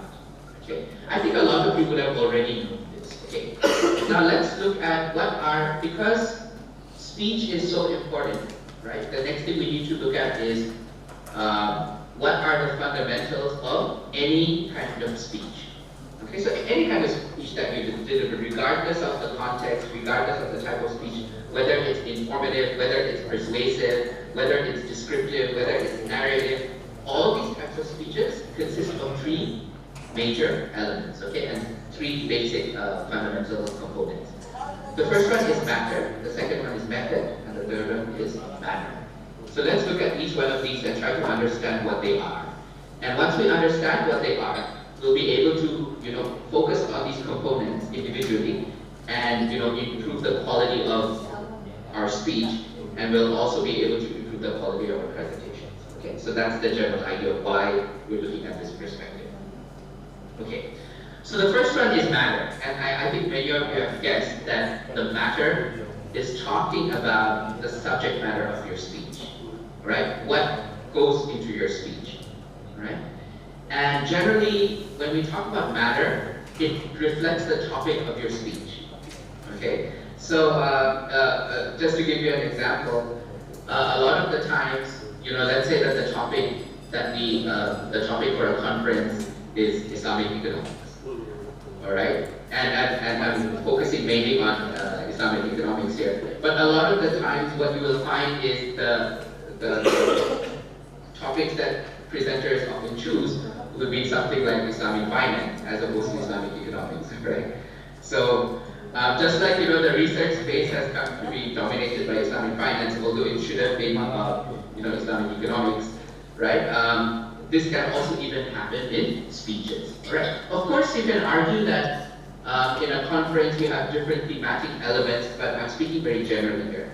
Just to give you an illustration, that whenever, if we are talking about economics, okay, if the topic is about economics, a specific area in economics, but you are focusing, your research focuses, let's say, on business management, all right, or financial efficacy, right? Then it's not, this topic is, or the subject matter is not enough to address the idea of economics, all right? If you want to talk about business management, that's fine and good. But your business management research area must extend to a very specific economic phenomenon. For example, how does efficient business management lead to better allocation of resources, or leads to better productive efficiency, right? So there has to be a connect at a greater level. this is what I'm trying to say. That whenever you have a topic, you have to make sure that you're doing justice to that topic. A lot of, another example is when you're talking about, let's say, Islamic finance, okay? You might talk about how the contract is legal or how it meets the spirit of Islam, right? But a lot of presenters stop short of that. Like, they stop short of explaining, okay, fine, the contract is meeting Islamic standards, all right? It's in the spirit of Islam. But how does that impact Islamic economics, right? So, yeah, fine and good that it's meeting that standard. So what does it mean? Where is the value added from an economic perspective? Okay, and so this is something that, you know, as researchers, we tend to overlook a lot of the times. We look at, oh, you know, my topic is Islamic finance, and I'm trying to explain a financial concept, but they forget that Islamic finance rests within a larger space, which is Islamic economics. Now, if your topic is Islamic finance, then that's fine and good, right? But if you're looking at Islamic finance from an Islamic economic perspective, then you cannot escape that economic value dimension, right? You have to kind of do a macro level and a value level analysis here, okay, from an economic perspective. So make sure that whenever you're presenting, your topic is relevant, okay? Now, the second thing about matter that we have to remember is if you're getting confused by, okay, what should my matter be? Where do I draw the line? You know, let's say between finance and economics, and you're not sure of that line, okay? Then what you can do is you can try and think of what is the purpose of your presentation? What is the purpose of your speech? What are you trying to convey to your audience? And when you focus on, when you address that purpose, when you see that your speech or presentation is addressing that purpose, you will notice that you are actually on topic, okay? Another way, of course, of looking at your purpose is to look at the objectives of your speech or the objectives of your presentation, right? In a conference, you have very specific objectives, right? Your paper is trying to achieve very specific objectives. Try and make sure that your speech and your content is always aligned with the objectives of your speech, with the purpose of your presentation. So try and, whenever you have a slide, try and ask yourself, okay, how does the slide fit into, you know, the objectives of this? If it's not fitting in, well, that means that your topic is probably, meaning that your content is actually becoming irrelevant to your topic. You're moving away from the main subject matter of your speech. So a good guideline is to look at the purpose of your speech and the objectives of your speech or the presentation that you're trying to do. Okay, and make sure that there's always relevance. That whenever somebody asks, oh, how does the slide fit into, you know, your topic, you're able to explain it very clearly. Okay? The more vague it becomes, it means that you're drifting away from your subject matter. Okay? And you know, this is quite common in presentation because, you know, research space is very big, right? Our researchers tend to be a lot big, but we have to kind of confine that to a very small time, you know, and our presentations tend to get become, you know, are restricted by time, right? And as a result, what we tend to do is, you know, that what we try to do is pack everything into that, okay? But when you're doing your, when you're presenting your material, okay, in a presentation, it's very important that it's guided and shaped by the research purpose and the objectives of your research, okay? So that's very important, okay? So coming back to the earlier point, how I introduced, or right at the beginning, I was asking you guys how you prepare your speech, right? And we tend to go chronologically, right? We look at, okay, what is my intro, what is my background, how much should I put onto the slides, right? We start thinking that way. But actually, when you're designing a presentation, your presentation has to be shaped by the purpose and the objectives of your speech. What are you trying to prove? And this means that, you know, you might actually come up with a very, an alternative structure altogether. Okay? It's very important that this alternative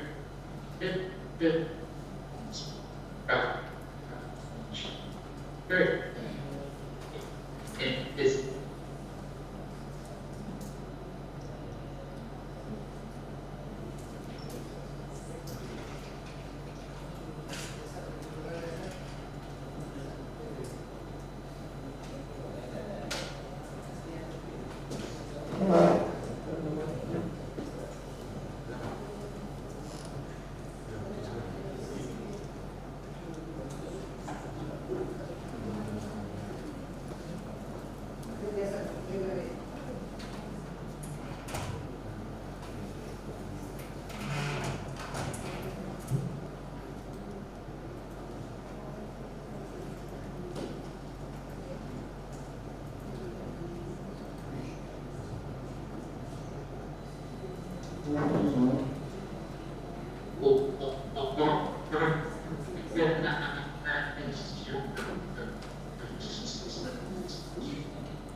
Is we look at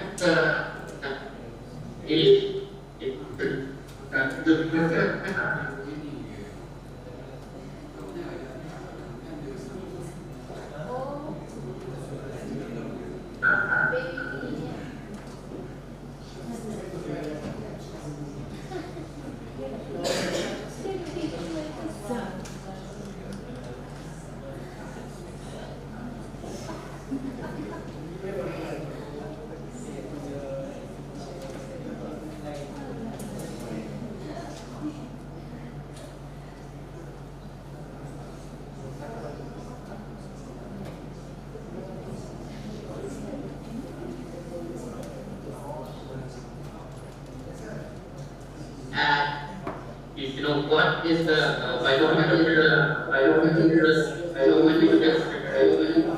generally, right? We have the 2 slices of bread, okay? And the 2 slices basically refer to the intro and the conclusion, not the bread, the bun, okay? And the meat of the burger, right, is what defines the burger. It's what makes the burger a chicken burger or a beef burger, right? And so that's the very definition of, you know, the meat. So remember, the body is very important, okay?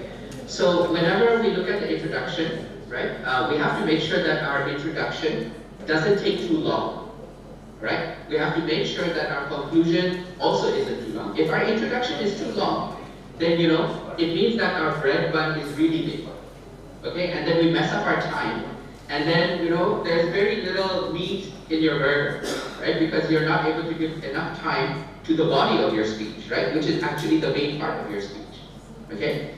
And if you do injustice to your body, right, then, you know, you also have very little time for your conclusion, right? So make sure that your time management or the way you have planned your speech, right, does justice to the introduction part, the body part, and conclusion part. Meaning, when I say justice, what I mean is make sure your introduction is not too long, right? So that it takes away from the main part of your speech, okay? And make sure that you're also able to conclude in a way that, you know, you have an impact conclusion, that people, you know, you're able to end in a way that is very impactful, and what you did, what you said, stays with the people, with your audience at the end of the day.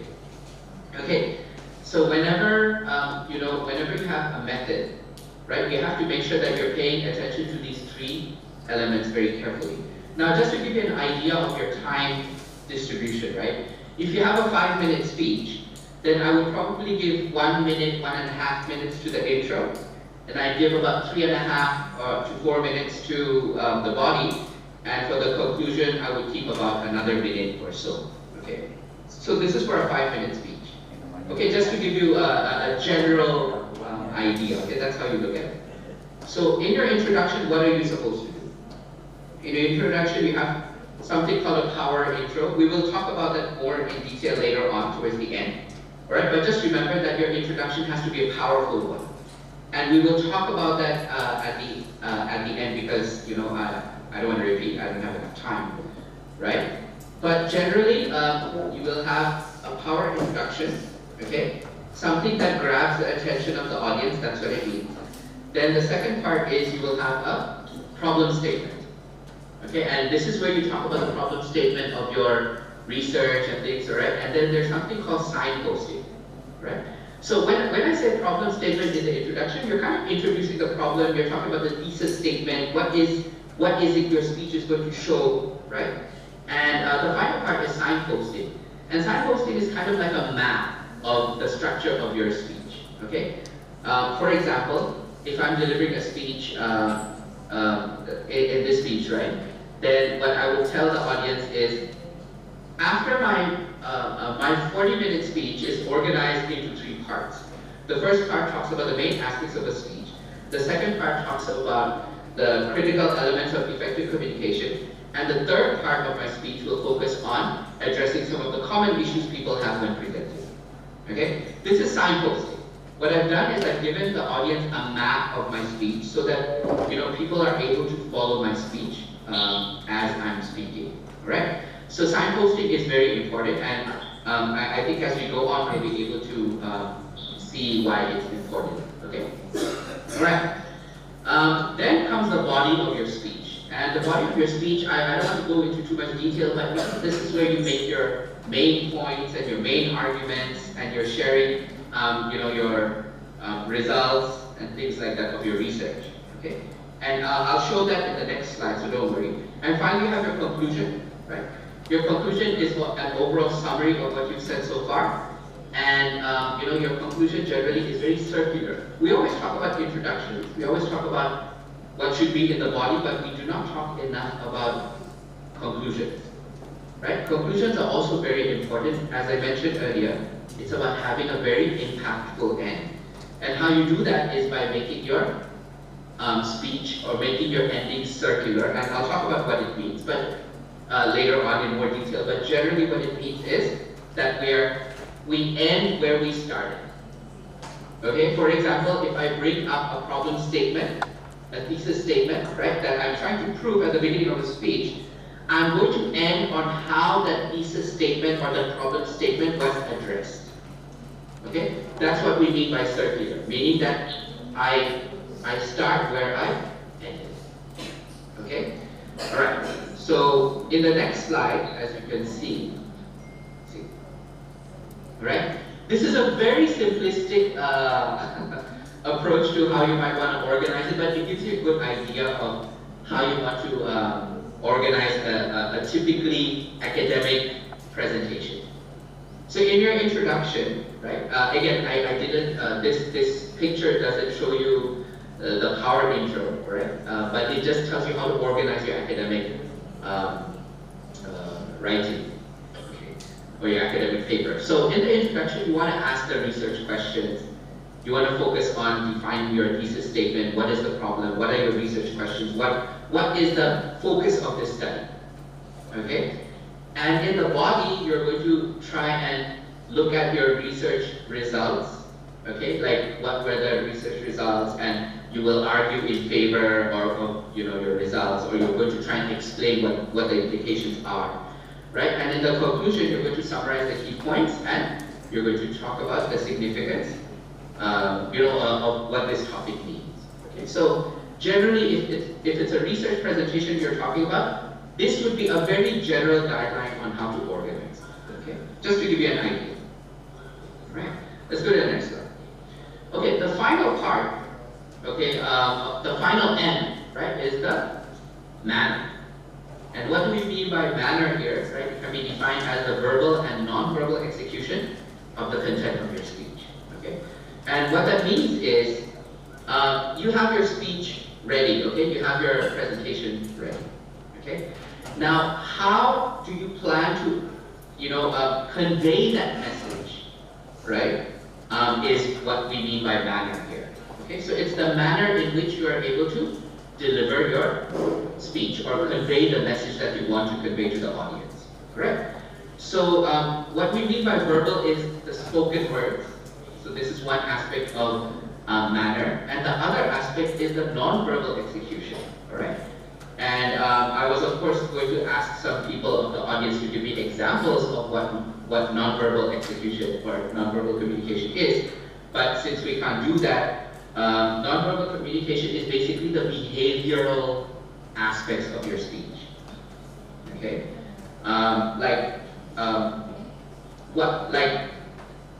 How do I move? How do I behave when I'm, expressing a point, when I'm delivering a point? That's very important. Okay. So this is what we mean by manner. Okay.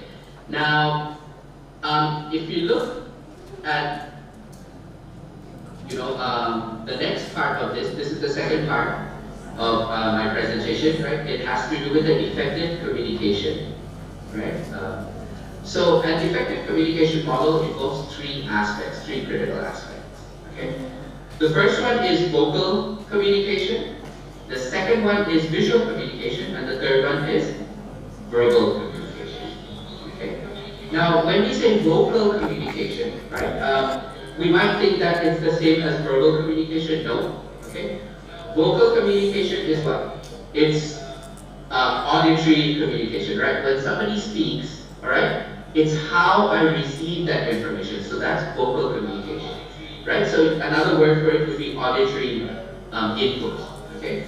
So how can I adjust vocal communication? Is I can speak in a certain way, right? I can speak like, hey, pay attention, or you're gonna miss this. Okay? Or I can say something like, this is very interesting, right? If you pay attention, right, it's going to be very good for you. So you can see that the way I've changed my, the way I've said something, right, is very different, right? So that's the auditory channel, right? In the first one, I use very firm, commanding language. In the second one, I use a lot more open and a gentle manner, right? So these things will make a difference on how individuals receive input. Okay? And then the next one, of course, is visual, like how you are receiving my message, right? I could make movements very strong when I say this, that there are 3 V's you better remember.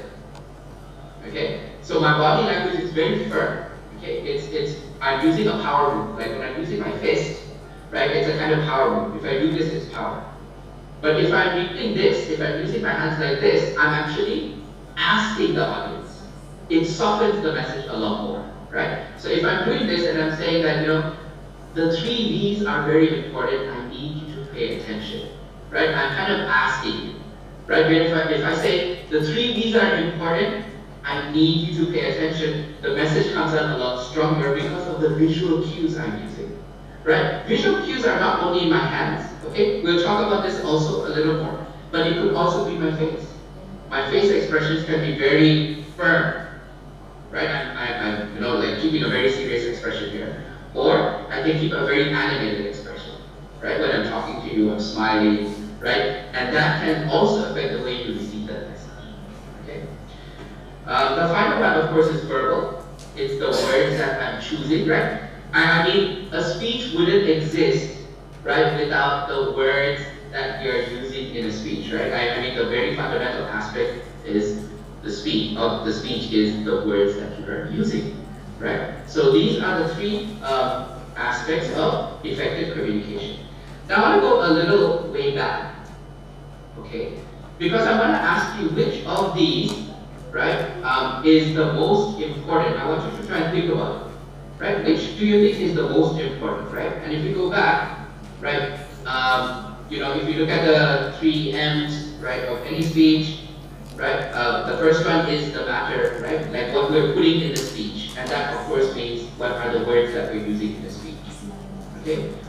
So because, and what I would do is I would have asked each of, some of the people in the audience, ask you like, which one do you think is the most important, which one do you think is the second most important, which is the third, okay? So I want you to try and, prioritize each of these, I'll give you about 20 seconds, right, and try and come up with a ranking. Okay, which one do you think is first, second, and third? Given what I've said so far. Okay, so if you think visual is the most important, then put that first. And if you think verbal comes second, then put that second. Third. So try and do a ranking. Okay, so since it's not interactive, you don't have too much about it, right? Let's go to the next slide. Okay. A lot of people would imagine that the most important one is verbal communication. Okay, that's because the speech is made up of words, right? It consists of words. So of course, words are the building blocks of the speech, right? And because words are the building blocks of the speech, you would think that words are the most important. Okay, but a very interesting study done by a very prominent, figure.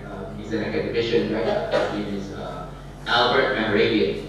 Okay, and he's a psychologist, and he actually studied the different modes of effective communication, right? And his findings are actually quite surprising, right? He found out that if... Rasa, do you have another 10 minutes, eh? Yeah. Okay. Wow. This is quite selfish, huh? Okay. I'll try and finish short. Okay. So, if you look at the most effective communication modes, you'll be very surprised to find out that, you know, people view the body language, 55%, how you behave, as the most important element of communication.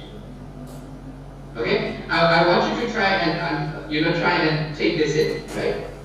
Your body language is the most important aspect of communication, right? It's the most effective form. The second one is the voice that you're using. Okay, that's 38%. And the final one is your words that you are saying. The words that you are saying, yeah? Okay, the words that you are saying, and it could also be the words that you are writing, okay? That has 7% effectiveness in a speech. Okay? So it means that when you're presenting something, okay? When the words that you are saying are not as important as the way that you are saying those words. That means that your behavior is very, very important. But how many of you actually pay attention to that? Whenever we are designing our slides, we're actually thinking of the words we want to write down. Is this a good word? Is this a good sentence, right? But how many of us are focusing or practicing on the way we will say those words? Okay? So, Professor Mehrabian's findings, right? They basically mean that behavioral communication is key. You have to pay attention to how you are saying these words, and the audience perception of you is very important. Okay? If I say that, you know, if I say something like, oh, you know, I'm having a very great day today. Okay? Then I'm saying that I'm having a great day today, but my behavior is contradicting what I said. Right? I'm having a great day today. Okay? Leave me alone. Okay? That means that people trust my attitude. According to the study, people trust attitudes more than the words that are being said. Because my behavior is showing me that I didn't have a great day. I'm being sarcastic. Right? And people trust those feelings and that behavior a lot more, right? The tone of my voice says that I'm being sarcastic. The way my eyes are closed and, you know, my eyebrows are raised, it shows that I don't believe what I'm saying. Right? And that's the critical aspect of effective communication. Alright? People will trust the behavior they're seeing, what you are, you know, how you are behaving as opposed to the words that you're saying. Okay? So does this mean that, you know, words are not important? Of course not. Of course words are very important, right? They're the building blocks of the speech, right? But the word, it's not only the word choice, right? It's the way you are making those words come alive that matters. It's the way you are saying those words that matter. Okay? So, and this is scientific, yeah, I'm not just saying this because I feel it, because I debate or something, right? This is actually research, scientific research that is establishing this fact. Okay, so it's something that we must always keep in mind, and it's something very, very important, right? Let's go to the next one. So these are some of the non-verbal communication. If you look at these things, you're going to find a lot of them, so I'm not going to go into this, right? There's a lot of this you know, you can find online, but these are some of the critical aspects of non-verbal communication. How do you stand, and what is your posture? Right? I can be talking like this with you guys. Right? One of the other things that you will notice is that I'm actually standing and speaking. Whenever I lecture online or not, I'm always standing because I have freedom of movement from my hands. Right? I'm able to somehow express myself better when I'm standing. I have a lot more mobility. Okay? And so these are very important things. I'm just giving an example right now that how I'm presenting. Even when I teach, even if it's my PhD class for 3 hours, I'm actually going to stand and present as opposed to sit and present, even if I'm online. Okay? And that's because I'm able to kind of express myself better. Right? So it's just an example of how your position and posture can actually improve the quality of your speech and what you're saying. And it can improve the behavioral aspects of your speaking very significantly. Okay?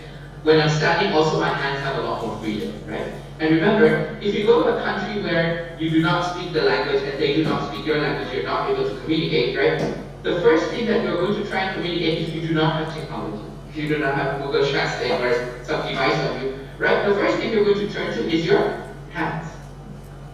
Oh, how do I find food? Right? You're going to try and act it out, which basically means that our hands are a very basic, fundamental method of communicating. Whenever we're not able to speak vocally or people don't understand us, we turn to our hands. So if you're keeping your hands out of sight and speaking, you're actually reducing the impact of your speech. If you say change by raising your hand, you're showing that the change was a positive, right? As opposed to a negative, right? So, these little things, your hands, right? I showed you how a hand can show power, right? How a hand can show submissiveness, right? All of these are visual cues which help the expression of your speech. Okay. Eye contact, I think you guys know about this as well, how you have to include people using eye contact. Your facial expressions should reflect the speech, the mood of your speech. Okay? If you're serious, you're talking about something serious, poverty rate increasing, you shouldn't be smiling, oh, the poverty rate is increasing, the world is in danger, right? It contradicts your message. Okay? So your mood has to reflect the speech, okay? Your voice modulation, again, I gave you some examples of your voice intonation, right? How serious it should be. Things like that. You'll be able to find these online, right? And if you need more, maybe if we have extra time, I can expand on these later on. Okay. Now, these are some of the common issues that I see in most speeches, right? Let's go to them. There are about 7 or 8 of them. I'll go to them very quickly. And I think, over the years, this is how I guide my students who I supervise and who I'm helping with their presentation. It's always in these main areas, okay? The first thing I think is most common with our students in research is that they do not prepare. And when I say they do not prepare, what I mean is not to say that they don't get the slides ready, but they do not rehearse the slides. When they have the slides in front of them, they do not go to the language and think, what am I going to say here? Am I going to read? Where am I going to look? What am I going to do? There's no strategy here, right? So they just put everything on the slides that I'm comfortable with. And some of us even are not able to put the information on slides quickly enough as well, right? We do that even last day. So what I mean by preparation is, first you need to analyze your audience, right? Who are your audience? What do they want from you? Okay? If you're presenting a grant, that's very different. That presentation is very different from when you're defending your proposal, right? When you're defending your proposal, what is the objective? What do you want to convey to your examiner? When you're speaking to a grant manager or an officer, right, what is it you want to convey to them, right? That you're not wasting money, that the money is well spent. The objectives are very different. So you have to kind of think about what is it that my audience is expecting from me? Why are they here? Why am I speaking to them? What is it that we're trying to achieve here? Right? Again, it comes back to the purpose of your speech. Okay? So another thing you could do to help your speech, instead of thinking of what the audience expects from you and things like that, that's one way to prepare. Another thing is you need to get advanced presentation feedback, meaning rehearse in front of a friend, right? The PhD journey, research journey is a very lonely one, right? So the least you can do is interact with others, share some of the ideas with others, and try to get their feedback, okay? The third one is, try and get comfortable with the presentation environment. Sometimes when you go there, you look at the venue, right, and then the mic is not ready, the audio is not working, right, and then you're like, oh my god, you were thinking that you're going to have a clip-on mic, but now your mic is like a handheld and you needed your hands to be free so you can speak better, right? How do you prepare for those scenarios, right? So you have to go to the place, look at the venue, get used to the settings, the lighting, the sound, all of those things. If you're, for example, in an online space, then you also have to prepare. Make sure your PC is updated. There's so many presentations. Oh, the camera is not working. This is not happening. Oh, I need to update it. Oh, I don't know why. My Zoom is not working. Right? All those things you have to prepare a day in advance at least. Right? So the technical preparation is also just as important. Okay? These are very fundamental to the success of your presentation. If you have this insecurity that this is not prepared, that it's going to show as you present. Okay? So you have to come prepared, and I told you already what I mean. These are some ideas of what I mean by preparation. Okay. The second common issue is nerves. Okay, I think this is quite common. People get scared, like I'm about to present, and you're very nervous. Okay, how do you deal with this? Again, this session is a class in itself. When I teach my students, There's so much, right? But I'll just tell you very basically what I mean by the following. First is you need to rationalize your fear. Okay? What do I mean by rationalizing your fear is to try and think about what is the worst thing that can happen. Okay, you're scared of forgetting your speech. Right? You're scared of forgetting your main points. Okay, right? So what? Okay, fine, you forget. Try and imagine in your mind, okay, I forget my speech in front of everyone. So what's the worst thing that can happen? Some people will laugh, some people will be bored, some people will look away. So what you do is when you're trying to think of that scenario, you're actually rationalizing. You're thinking, okay, this can happen, this can go wrong, this can, but I can deal with this. So you're kind of imagining the scenario and you're trying to rationalize how you're going to deal with it, right? And why I put Murphy's Law there is, Murphy's Law is something that we use like, Murphy's Law is basically like, if something that can potentially go wrong, you have to assume that it will go wrong. Alright? If you're afraid of forgetting your speech, then you just assume you will forget your speech. Okay? And prepare accordingly. So that if you do forget your speech, then you know how to deal with the scenario. Okay? So that means what? Maybe you have to take better notes. Maybe you have to have some additional notes, so that you can remember the flow of your speech. Maybe the keywords you need to write down. Okay? So what are those things that's going to help you remember your speech better, right? So assume that, okay, if something can go wrong in your speech, you're going to forget, you're going to get nervous, you're going to fall down, whatever, right? Assume that it will go wrong and you can prepare for that scenario. That's what we mean by Murphy's Law. Okay, preparing really well. Okay. The second thing that I mentioned here about rationalizing your fear is conditioning yourself. Okay? And I just want to use an example to make you understand this. Those of you who drive, or who know how to swim, or who can ride a bicycle, try and remember the first time you tried to swim, or you tried to drive, right? There are so many things you needed to handle in driving. Oh, I need to look at the rearview mirror, I need to do this, I need to do that, right? So many things to think about at the same time. Right? One more minute. Sorry? One more minute. Okay. Alright, so there's so many things that you need to think about, right? But every time when once you get used to driving or riding a bike or swimming, right? It's subconscious, right? Your speaking persona is something like that as well. It's just another persona of you, the speaking version of Dr. Asmi, or you're just not used to that persona of you. Okay? And what you have to do is kind of get used to it. You have to condition yourself by being in that environment many times. And once you do that, once you speak many times, you get used to it. Just like how you're able to drive automatically or swim, so easily. Right? So that basically that's what I mean by conditioning yourself. Then becoming familiar with your environment. This again I explained before, I don't need to talk about this. Then this is also very important, the biological hacks. Alright? Like you have to try and get your heart rate down when you're nervous. This is very normal. What you do is you try to breathe a lot more before you speak. Alright? There's also research to show that if you forcefully keep an open body language, right? A wide body language. What do I mean by a wide body language is, let's say when I'm speaking, right? I can be like this when I'm speaking, right? I can be speaking like this, right? If you notice, my body language is very closed, okay? It's very restricted, right? I could be sitting and talking, right? But if I keep a very open body language, right? Biologically, right? It's been proven, like scientifically, it's been proven that when you keep an open body language, it increases your confidence. Why? Because it actually reduces the cortisol levels in your body. That's a hormone, and cortisol is there for stress. Okay, so if you keep an open body language, right, like very open body language, like a bigger body language like this, a wider one, then actually it reduces your cortisol level and it also increases your testosterone level, right? And testosterone level is associated with confidence and things like that, right? So can you go faster for the conclusion? Sorry. Yeah, it's okay. This is very important. So I think if I don't share this, I'll actually be doing injustice to the session.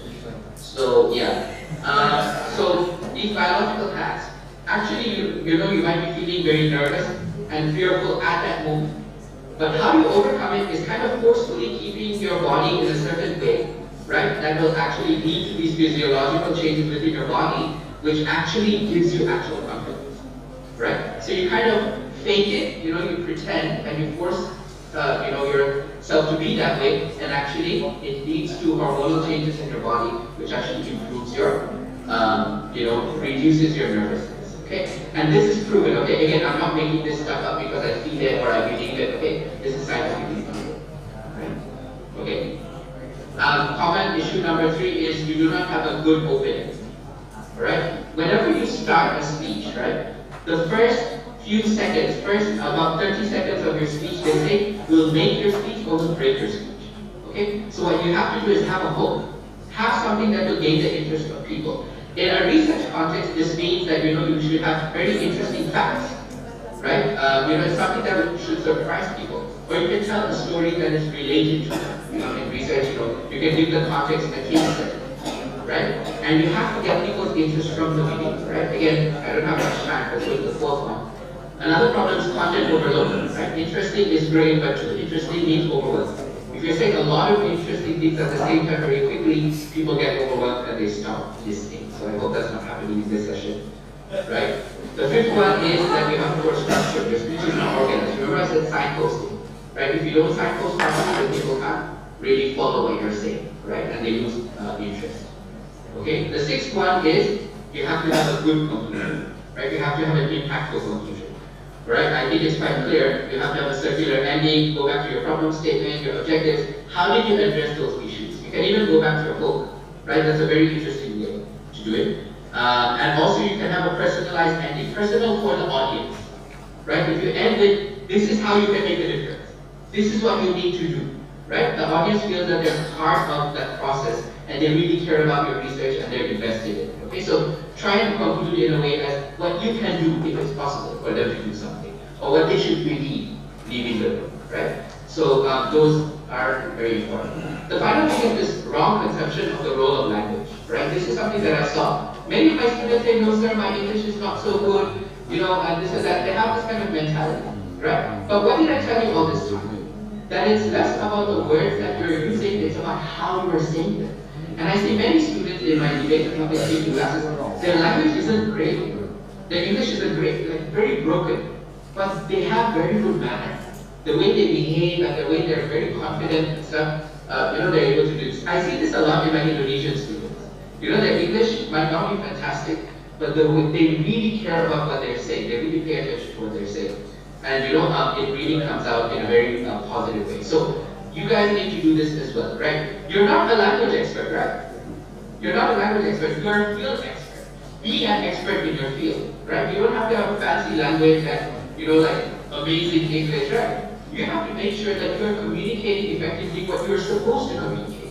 And people are understanding. It doesn't mean that. It means that you have to, your language should be good, meaning that you're avoiding distracting grammar mistakes. For example, in Malay, right, and even BI as well, PM and BI, that he or she, right, you have one pronoun, right, like dia, right? But in English, sometimes you might make a she, a he, right, and that's very distracting. Some people might get offended, some people might, be very sensitive about it, and other people, the audience will get distracted. Oh, it's a he and he call her a verb, right? So avoid those kind of major grammar errors, but otherwise it's fine. Right? The audience is very forgiving. If you make a mistake, it's okay. Right? So remember, this is one, and the other thing is keep it simple. Don't be afraid of avoiding complexity.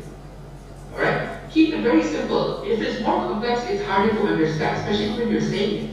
When you move from academic language, right, it's one time. So you have to explain. But one final thing I want to say is when I say be a field expert, what I mean is know your terminology really well. Many of my students, many people who are presenting to me, right, they actually cannot even say terms which are specific to their field. They don't know how to pronounce words and things like that. It's like, how is that possible? You should be living and breathing these terms and yet you're not able to pronounce it properly. So when I say be a field expert, it means know the terms in your field, but you don't have to be a grammar expert. Okay? Alright. Finally, that's the conclusion. As we don't worry.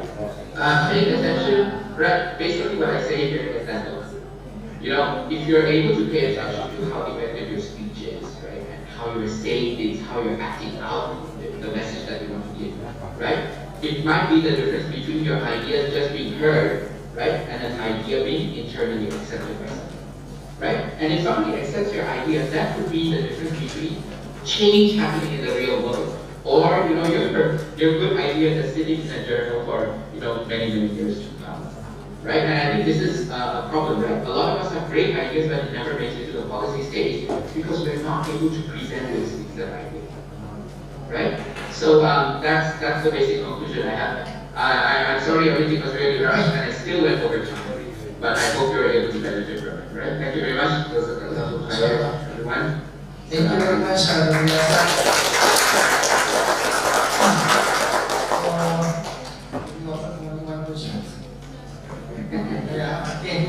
due to the short of the time, Professor, so we have to end our session. No problem. All right, thank you very much. You want to ask any question, only one question to the participants so that they can answer? Yeah, they can also direct some of the questions to me later on, and I can respond to them. If time. Do you have any questions for them? Oh, do I have any questions for them? No, I have no question for them. Okay, thank you very much, Biasa. All right, thank you very much. Okay. Thank you very much. Have fun, everyone. Make the best of it.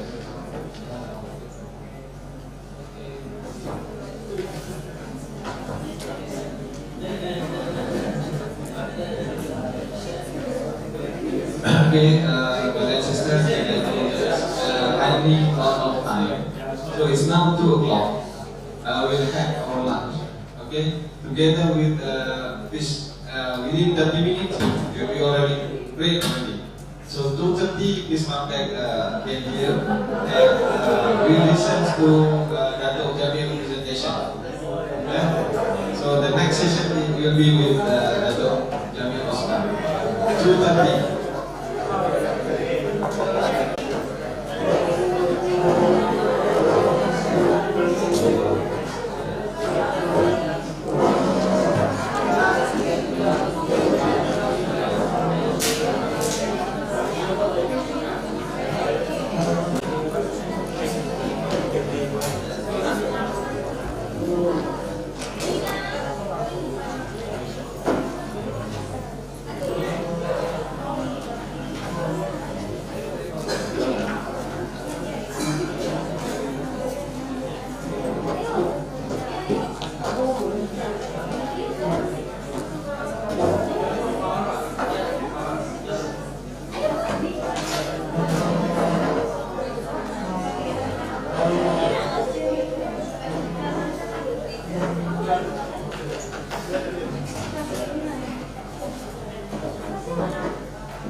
ramai yang ada pun juga.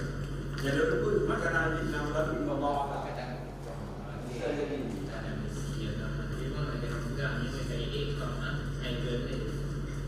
Bukan maya, sesi dah betul ni tak ada interest.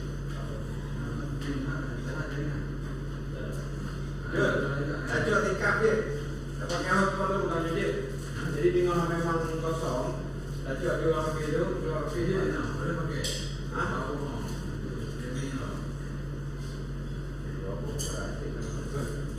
Ini berapa kilo ni garansi tak?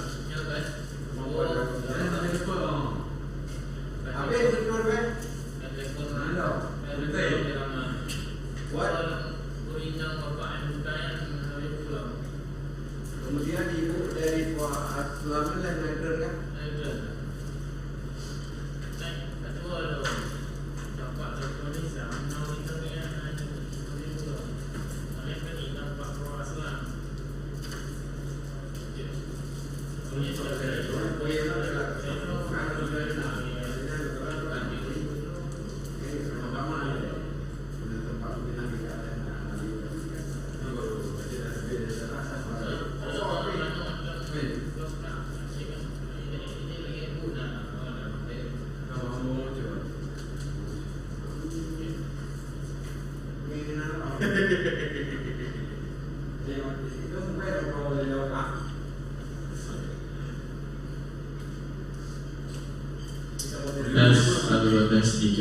ada persoalan Bandung kan. Ini nak cocok juga.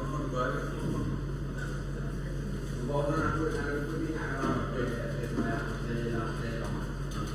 kau berapa lagi? Memang udah ada baru. Udah, mana ada kau buat tu? Okey, ini lalu. Yang mana? Yang pakai kapel. Yang mana? PPT lah. PPT lah. Ada PPT ya? Okey, tahu PPT. Tahu boleh. Nak PPT lagi faham mana kalau dulu nak kamu. Dah. Okey dah. Banyak. Tengok boleh ada lali. Ini kita baca. Yang kamu belum memang. Moderator dan wajib naik. Sebab anak buat anak muncul, anak pun kawan. Dulu kedua. Kebiasaan kau itu lah.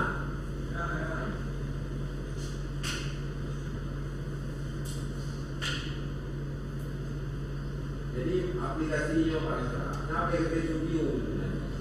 Studio baru kira 25% kalau instruksi belum mati. Belum mati yang kau memang bisa operator studio.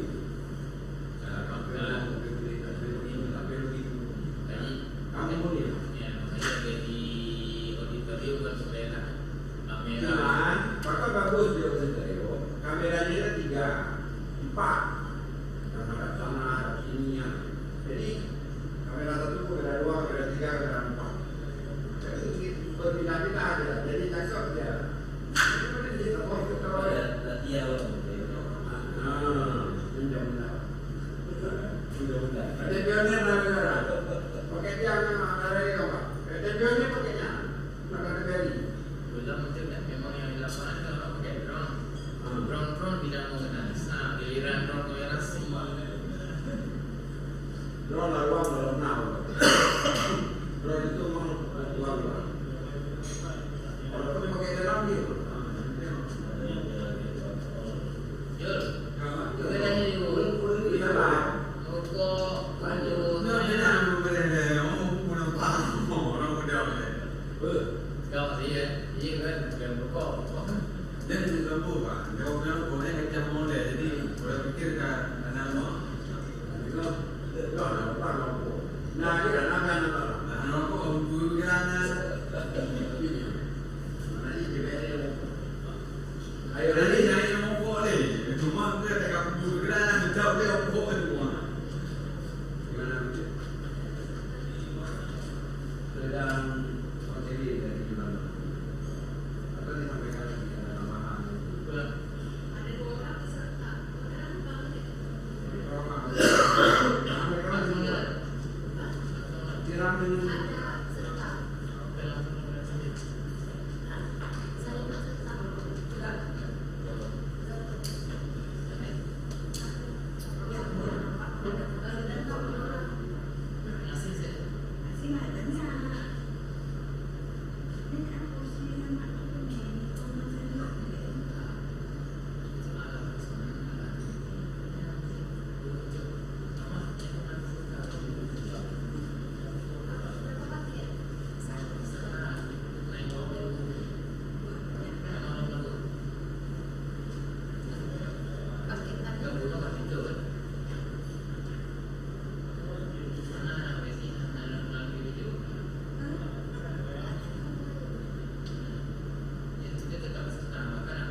3 mungkin kita start. Tadi habis coba kan? Ini yang kedua tahun 2023. Dulu tahun yang pertama.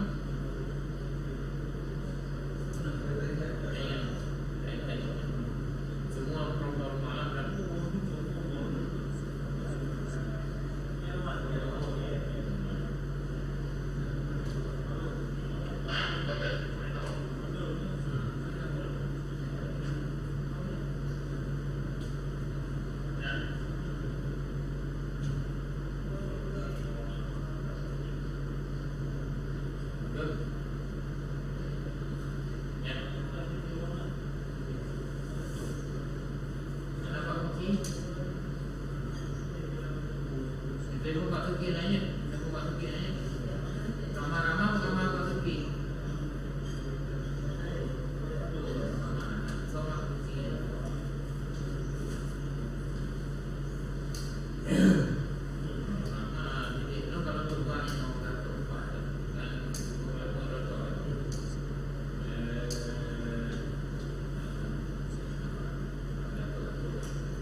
Good evening.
against the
Ya, nah, tes satu tesnya. Tes hilang. Yang tadi.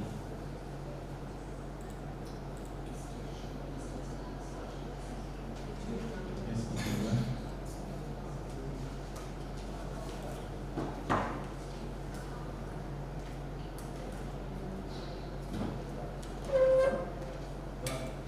Tes. Belum. Udah pulang ini, tapi ganjil.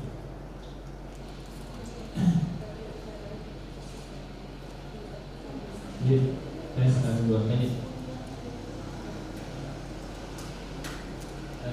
Kemudian setelah itu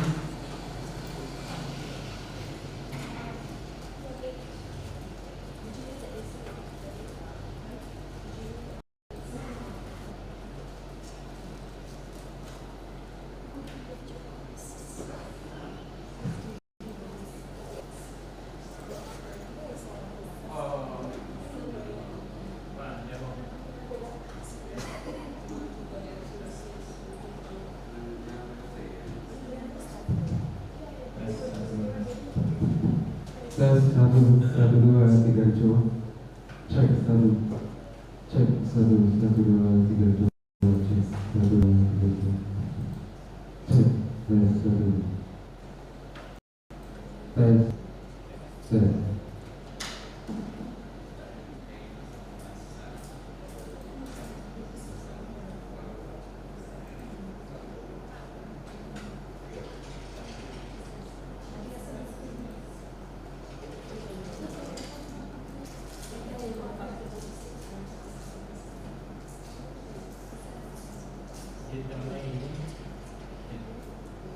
Oke, bismillahirrahmanirrahim. Assalamualaikum warahmatullahi wabarakatuh.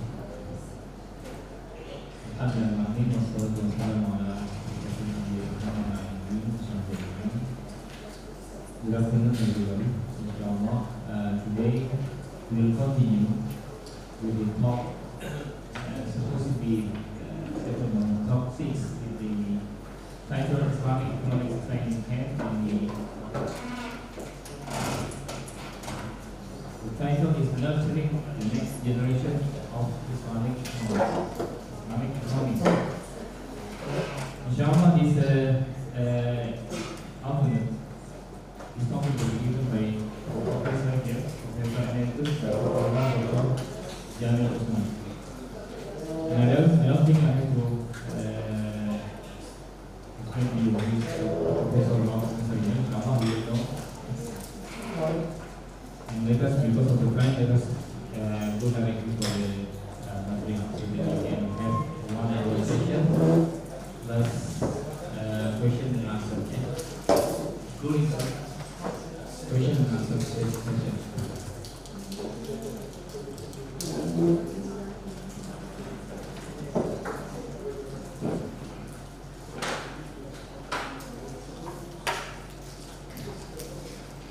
Okay.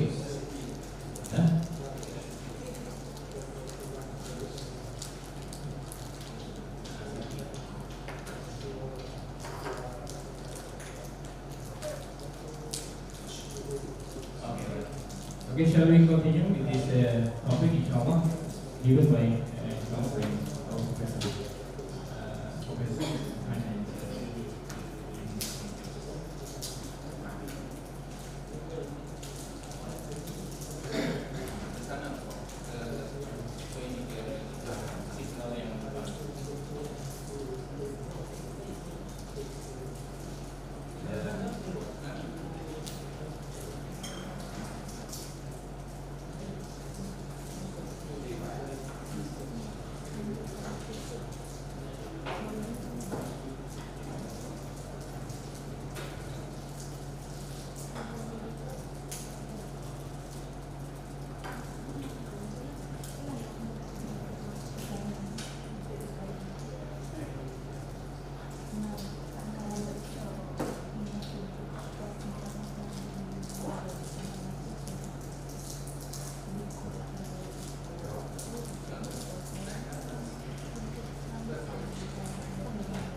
Alhamdulillah, all of you are awake.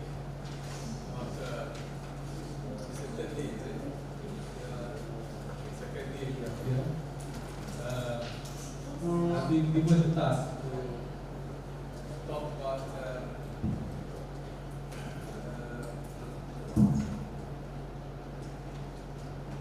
preparing for Islamic economic leaders in South Asian region. So there are two things here. One, preparing for Islamic economy, and I'm sure all of you are already Islamic economists. You are graduate in economics from all discipline, and you are going to be future leaders in of Islamic economy. Especially we define Islamic economists. Who are the Islamic economists? So, Islam can define it very well. What would be the Islamic economists? There are some of you who are graduates in Sharia, but you do your masters, and some are doing your PhD in economics. Can they be considered an economist? Or those who are graduate in economics, where you are doing Sharia after second degree, coming back to do your PhD in economics. So, if I would classify all these economists, if they go to the field of economics, unless if graduate in economics, they will go and do something else. They become some of the classmates of Islam, like also one country, Thailand.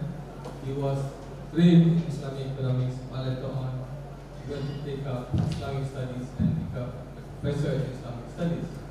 So there's different. So here, conventional economists are those who graduated in the field of conventional economy. You already know it, it's very clear. But Islamic economists are those who graduated and trained in both Islamic economics and conventional economics and other bachelor, master's, or PhD. I put it all, as I told you, it is possible that they graduate in one area or one degree in economics, but they work as Islamic economics. Many mathematicians who later become economists, they took their first degree in mathematics and second degree in economics, third degree in economics. Many top economists in the world, especially conventional economists, they started as mathematicians. So to prepare the Islamic economic leaders,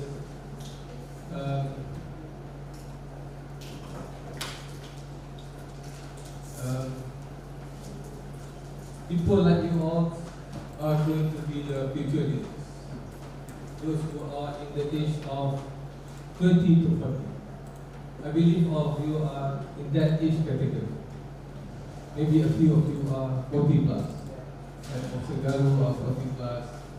Aslam 40 plus. Dr. Iskra 40 plus. I am 40 plus. We are all in the same class. We are in the same class of Islam. Okay? The Prophet Muhammad first received the wahy at the age of 40. So, at the mature age, at the time, after a long struggle, Allah did not give it earlier. But he started to lead Ummah until the age of 63. He has only 23 years to complete the message from Allah in 23 years. But we don't have limits. Allah gave us limits. Some of you might be surviving up to 90. Okay, like in Malaysia, we have one former Prime Minister, Tun Mahathir. He's already almost what? It's like 99, 98, 99. But still, would like to become a leader. So, so age is not a limit, until Allah takes your life. So his, mashallah, Allah gave Prophet Muhammad Al-Quran and Sunnah to us, all of us.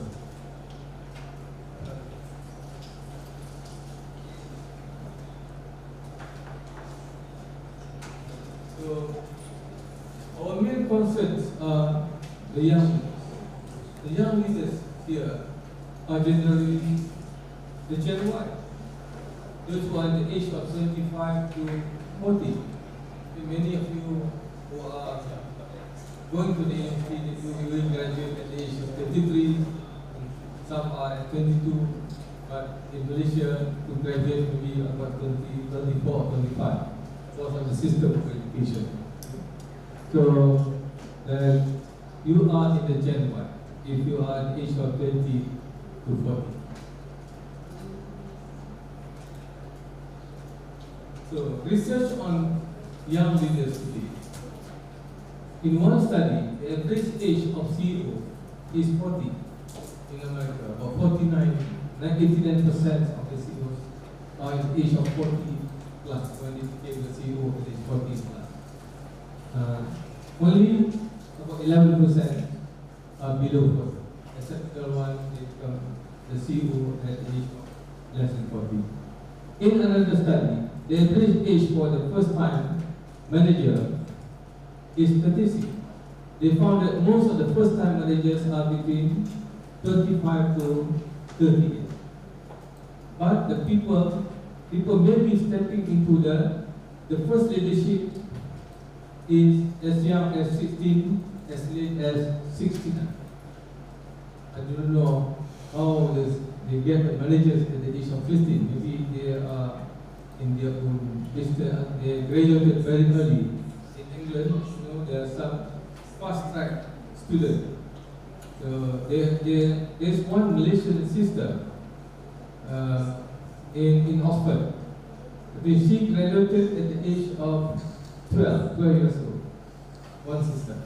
In the field of mathematics. But she did not go to university. She learned from the father and graduated at the age of 12. So every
is to prepare leaders in the area of Islamic economics.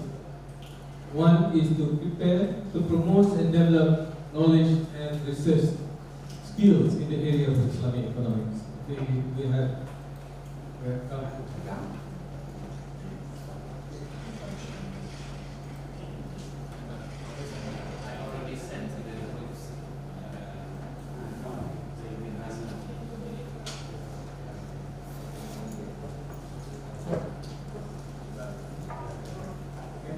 And to expose the participants on the foundational and practical aspect of Islamic economics, including the role of Islamic institutions and policies, and to train and develop articulation and argumentation skills on contemporary issues relevant to the discipline of Islamic economics. And I think the topic that we have discussed to cover all this.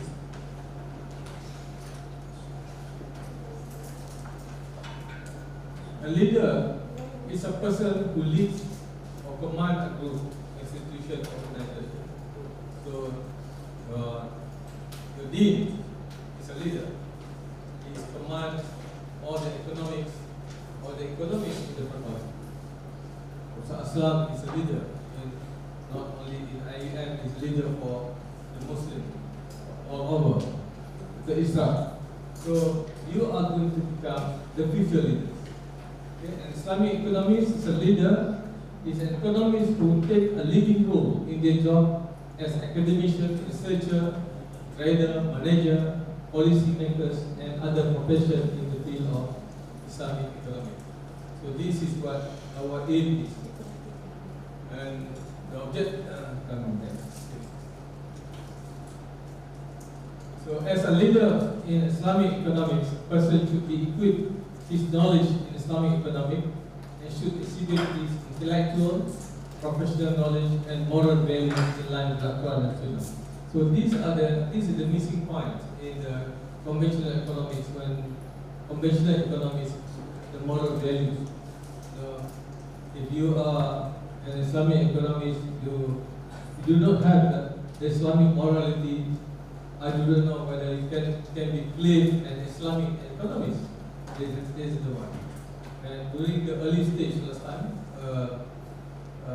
we have one scholar in Islamic economics. He came to our faculty and gave a talk, and finally we wanted to appoint him as one of the professor at the faculty. But after he went back, he discovered that he's married.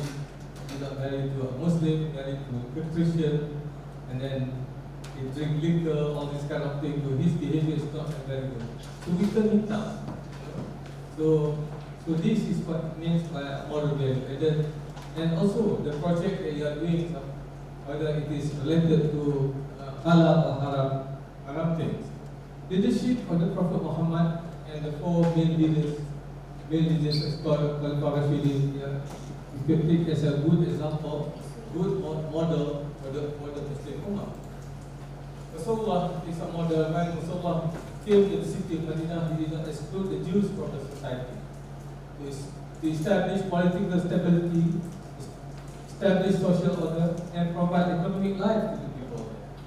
So economy is important in building the nation. So practice of Islamic economic during Rasulullah, Prophet also made many economic attempts in his life. So you have seen that founded partnership, bought and sold goods in advance or in debt, made various contracts in this regard, and offered job opportunity to many people. So this is one study. They had found that what Rasulullah had done, and many things that Rasulullah had done, that what has been may not be documented, but the young researchers are making it into a document. So same thing, the practice of Khalifah Rashidin by Muhammad when he started to establish the Diwan official record in the Islamic State, when there were wealth and the booty and the tax from the jizya, kharaj and zakah at that time were being accumulated by the Khalifah as a result of the conquest. So before that, because there's so much to do, qualified, could not manage, and requested someone to compile and to do it, to handle it. And over the time, from 611, in fact, up to 661, these are during the best period of Islam. Economics thinkers in the past, you have, I'm sure all of you have read Islamic economic thinkers, they are Muhammad Yusuf, Muhammad bin Al-Hassan, Yunus Fadl, Hamudi, and all the others. And perhaps the best example to do about economics was Ibn Khaldun, who has been named as the father of economics, Muslim economics. Not only Muslim economics, father of economics. He started very much earlier than the Western economics. Abu Yusuf started in the year, I think, the year 731 up to 790 BC. And during the Federation of Islam, Ibn Khaldun is called the father of economics. Ibn Khaldun called the father of economics because many of these economic theories are ahead of Adam Smith and Ricardo. That is more than 3 centuries ahead of this modern Western economics. During the lifetime of Islam Golden Age, Ibn Khaldun developed a sophisticated theory of price, value, and theory of production, and a modern analysis of the law of government. Also, all of you must have read all this, the contribution of Ibn Khaldun.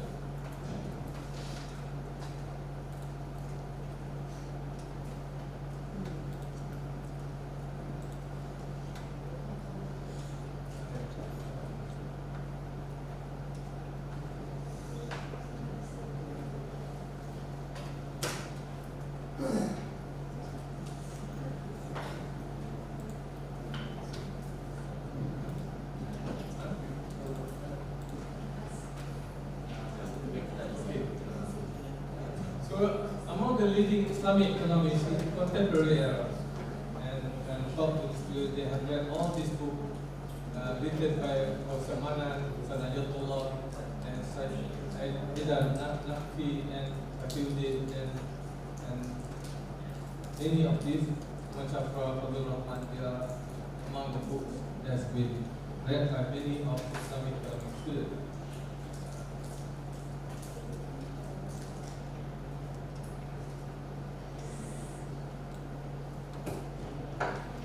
So the objective of Islamic economic, the main objective of Islamic leadership, seeking the pleasure. There is a difference between the Western economy. What is important? By solving a problem by the group, because the leaders do not seek leadership, it comes to them, it leads to the value and congruent when the individual values match with the organizational values. Did every one of you are asking to become the lead? Or anybody, you were being invited to become the head of the department and so on. So these are leaders being given by others. The difference between Islamic and different economics is the main purpose of Islamic economics is to achieve falah in this world and thereafter, while the conventional economy is only worldly prosperity. The main source of Islamic economics is Al-Quran and Sunnah. So, what will be the future role? The future role of leaders in Islamic economics. I have listed down here at least 10 of your future. Number 1 in education. What most of you are dealing with now only in the field of education. Okay? Some of you are teaching, some of you are still studying, but aim to become a lecturer in a university. This one. Number 2, training, research, and consultancy in Islamic economics. This is the area which is lacking, which is done only at university. There is no proper research institute in the country, especially related to Islamic economics. So this is one area that we can venture. Islamic banking, takaful, and finance. So in Malaysia, yes, we can talk about that. In Indonesia, yes, coming up now. And there are some other minority Muslim countries require this. Okay? And in Malaysia, we have pilgrimage funds. There are not many countries they have pilgrimage fund. You know, if you want to go to Makkah to Hajj, you save the money on your own. So nobody manage. The government do not manage do not have the institution to manage the pilgrimage. Development of Islamic co-op. So although the co-op has a very long history, but still talking about Islamic co-op, we are still lacking.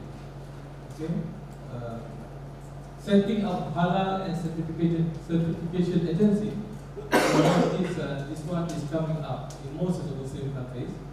And then setting up halal, development halal industries. So like Indonesia is one of the biggest consumers of the halal food, for example. So halal industries in food will be a good potential. Development of zakat and wakaf institution. Also not many people are organized in terms of collecting and disbursing the zakat fund. Islamic socio-economic institution like in Malaysia we have the YAPIM, we call it YAPIM, as a Pembangunan Ekonomi Islam. Saving investment institution, we have that TNT in Malaysia and so on. I'm sure not many Muslim countries have this. So for those who are studying in Malaysia, we can study on this. So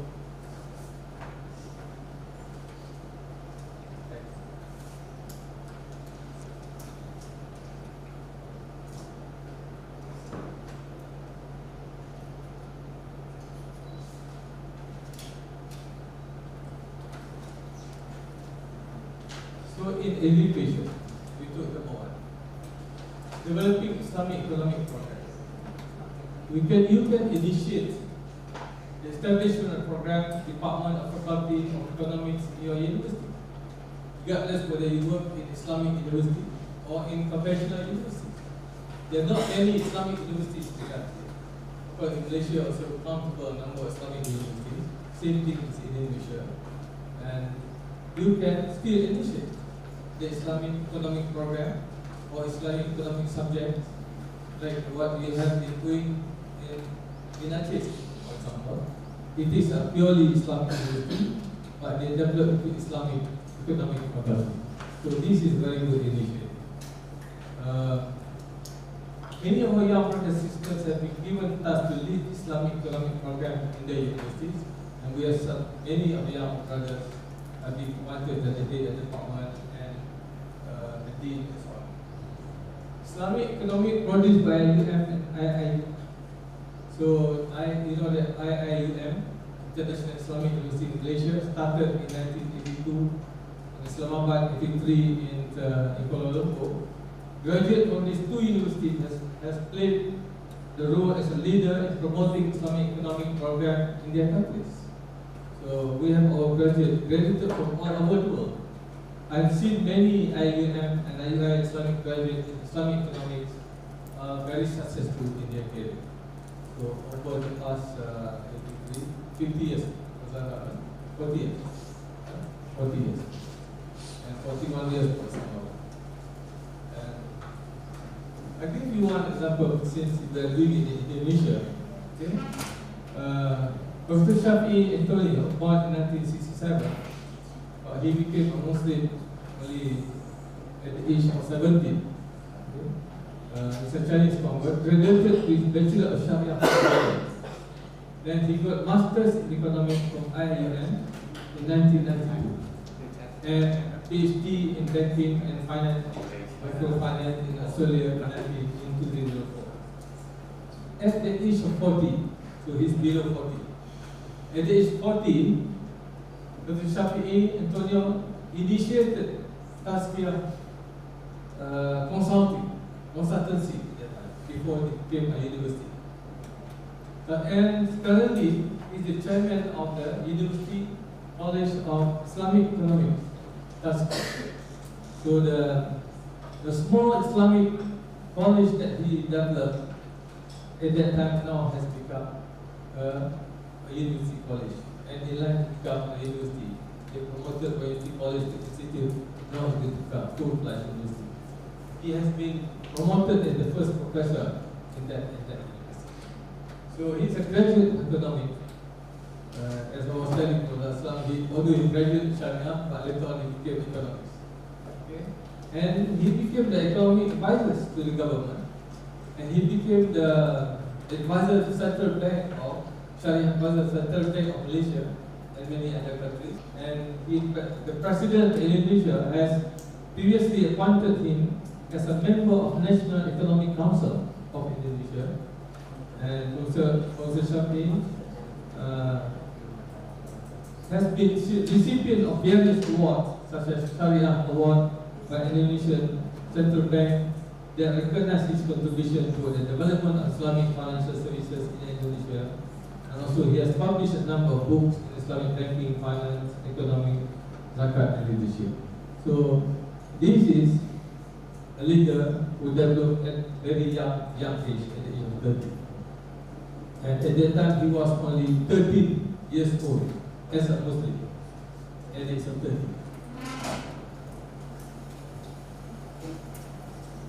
Okay. Number 2, training and research and consultancy.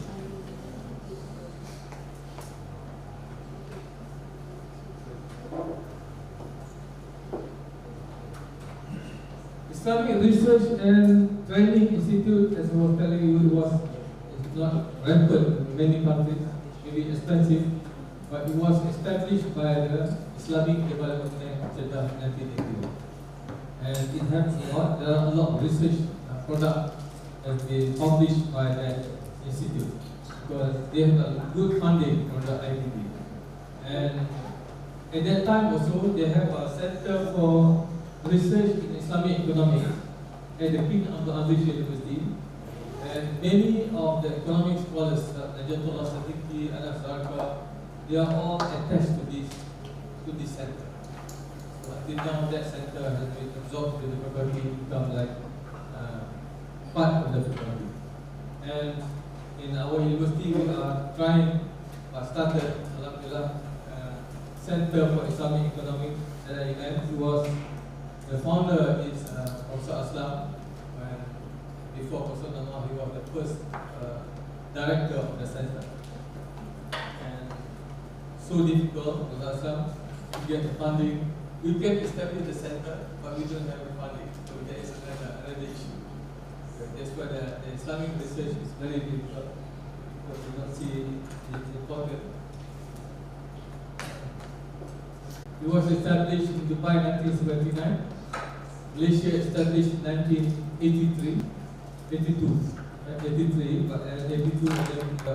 operation 1983 together with the IIUM. Indonesia came very late.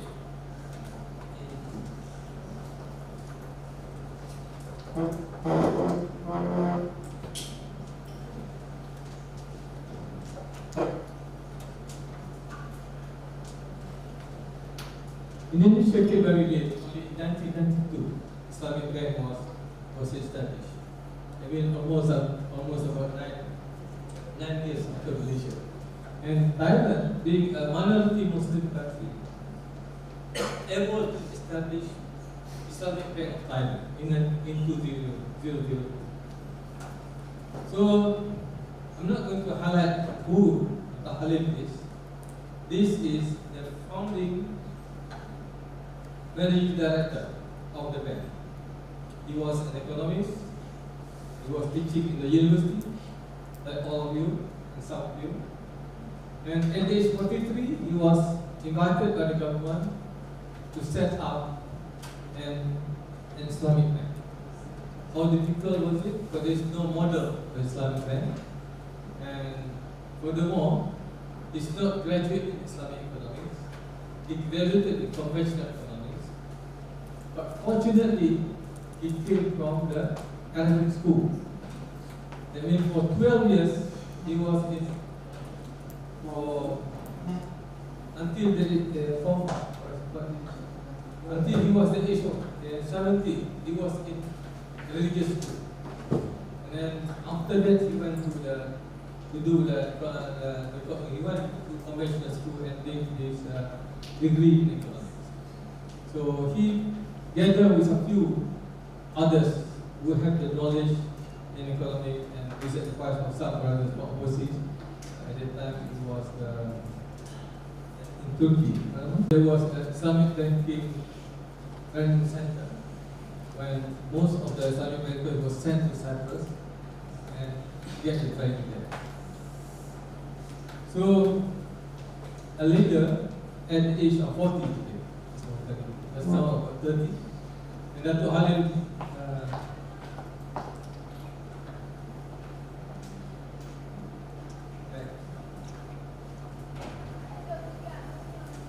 so until now, Malaysia is the world's third largest Islamic banking market, with Islamic financing making up 41% of the local banking system. So a very successful institution after 40 years of the establishment. So this is what the past leaders have done. Okay, 40 years ago. And we are going to do it now. We are going to be the future leaders. We are going to do it now. The next 40 years, the institution that we set up now, the next 40 years, will become one.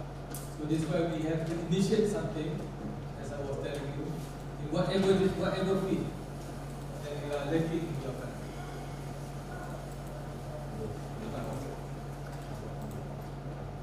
In Cambodia, Philippines, they are minority Muslim countries. Less than a million. In Cambodia, maybe about 700,000 Muslims. So they are interested in the halal thing, halal product. So they brought IIUM to promote it. The Buddhists don't care whether it's Islamic or not Islamic. So this is the group of the Muslims that came to Malaysia to convince the CIP Islamic was established. And then in Philippines, although Philippines started Islamic Bank much earlier than Malaysia, I think that in the 60s they started, but the Islamic Bank remained to be in the central bank. There were no branches at all. Until it remained, they re-established again later after Malaysia, and they call it Al-Amanah Islamic Investment Bank of Philippines. It's the only bank in Philippines authorized to offer Islamic banking. But this one doesn't have many branches. Maybe a few in the south and a few, not really nationwide. And for the non-Islamic, non-bank Islamic financial institution, takaful, onshore, and all micro loan and so on. After that, after they have the Islamic banking. And this I'm going to highlight Dr. and Islamic economics. He's a leader in Islamic economics. He was appointed the first president of IDB at the age of 51. So when I met him in the year of 2000, he said that Prime Minister of Malaysia, Tunku Rahman, was the Secretary General of IC, who came to here to develop IDB, and he was born by Tunku, no, I want you to become the president. So he said, I'm still young. No, I don't have much experience. So he accepted. At that time, he was only 41 years old. This is Dr. Ahmad Ali. He graduated with a Bachelor of Commerce, a major in economics. In Malaysia, there's another institution that I want to tell you, Tabung Haji. The idea to set up Tabung Haji was triggered by a proposal made by a professor, but he was not a professor yet at that time. You know, he was only 37 years old, a lecturer, and of course, there are not many people in the university. We have only one university in Malaysia, university where Ustaz came from, still Malaya. So he was the dean, and with few students. And he submitted the proposal to the government of Malaysia, and he was accepted. And in 1962,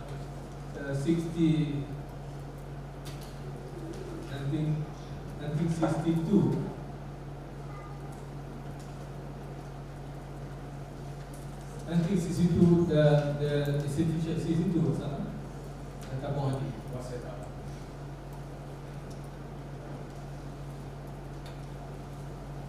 You know that the Tabung Haji is one of the largest institutions for the Hajj in Malaysia. And this is another man from Aceh, because we are in Aceh today. Okay? His father is from Aceh when Malaysia became a taxi driver, and he was born, of course, in Malaysia. You know this guy, people call him a leader who thought outside the box. He always think different from the others. Planting ready on the roof, all this kind of thing. Of course, later on he became the minister. He was the Minister of Agriculture and so on. He became the president of International Islamic University. He, at the age of 19, he initiated a cooperative group of 20 students at his boarding school. We call it MCKP. And which include Datuk Sri Anwar Ibrahim was one of the members in the group. Datuk Sri was in Form 1, he was in Form 4. So he included Datuk Sri because he had what we call it, the potential leadership at the time. So at the age 27, he established co-op based on Islamic principles. At the age 27. Now we call it Shabli. So this is a good product from Aceh. And I'm sure that I saw going many of the Acheans are very proud of him. So Islamic Co-op, which is a non-financial institution in most cases, is yet to be fully adopted in the contemporary Muslim societies. And then number 6 here, halal certification in Malaysia and in Thailand.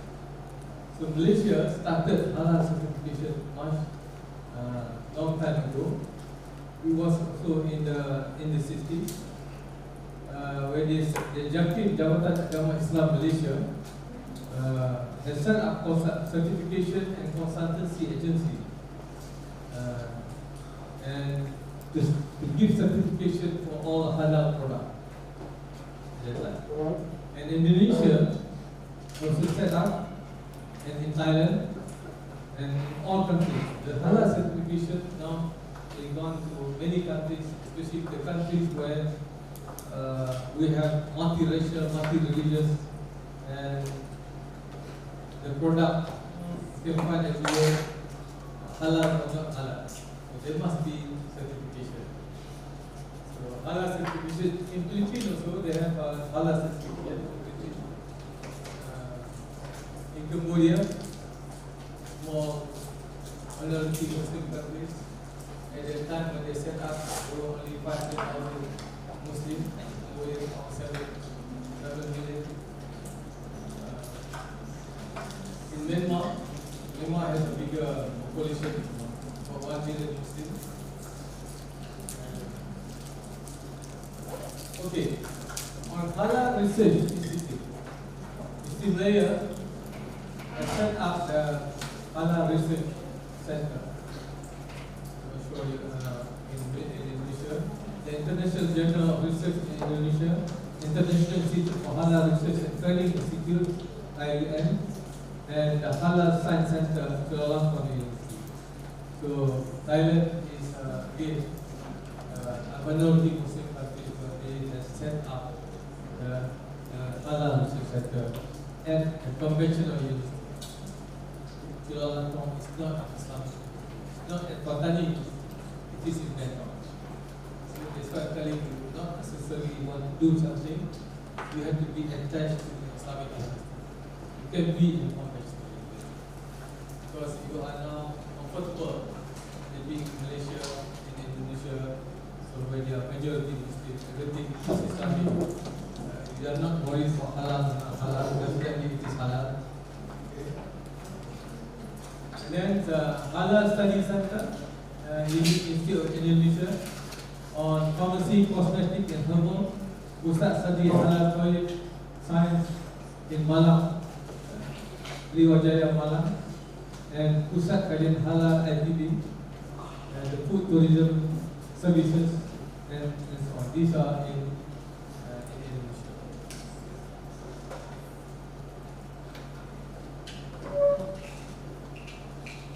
So next, number 8 is halal industry.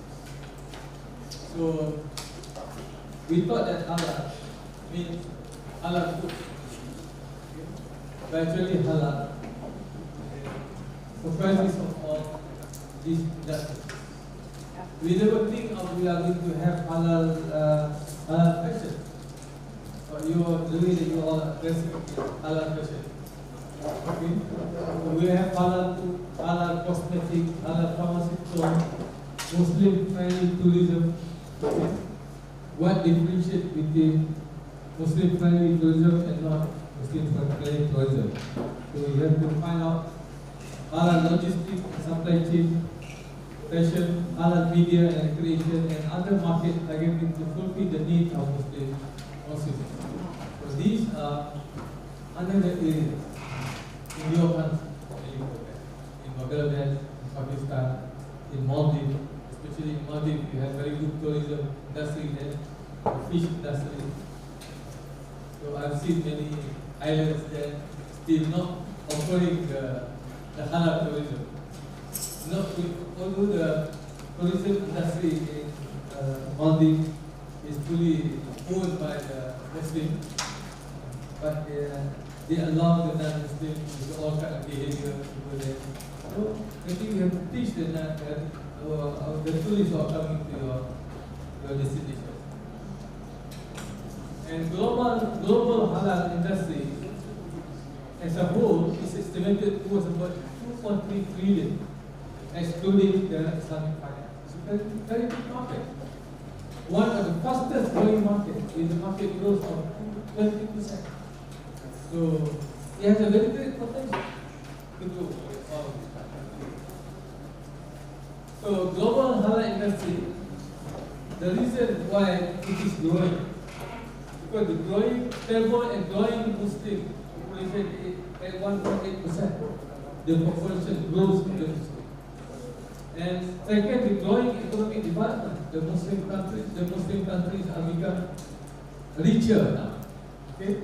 And the third one is the emergence of potential halal market in non-Muslim nation and halal industry players. So make sure our product, halal product, will grow in non-Muslim countries as well. So the thing will grow. Even the non-Muslim would like to purchase to buy our own product. So they have this potential. So you look at the halal food industry. Indonesia is top 5 in 5 food beverages consumer spending. And global Islamic economy indicator ranked Malaysia as the top spending in halal, as what was mentioned in Aceh 2 days ago about the halal industry. Malaysia was leading for 9 consecutive years in the halal industry. The reason why Malaysia is leading, there are 2 reasons. Number one, because we started early. So halal certification much earlier than any other Muslim country. Number 2, Malaysia is about 55, 45 Muslim, non-Muslim. So we have to really take care of the halal and non-halal. So this forced us to do the halal certification. If you come to Indonesia, you are not worried. We are 95% Muslim. You are not worried. You come to Aceh, definitely everything sold in Aceh are halal. So that's the reason why Malaysia take a lead of this. And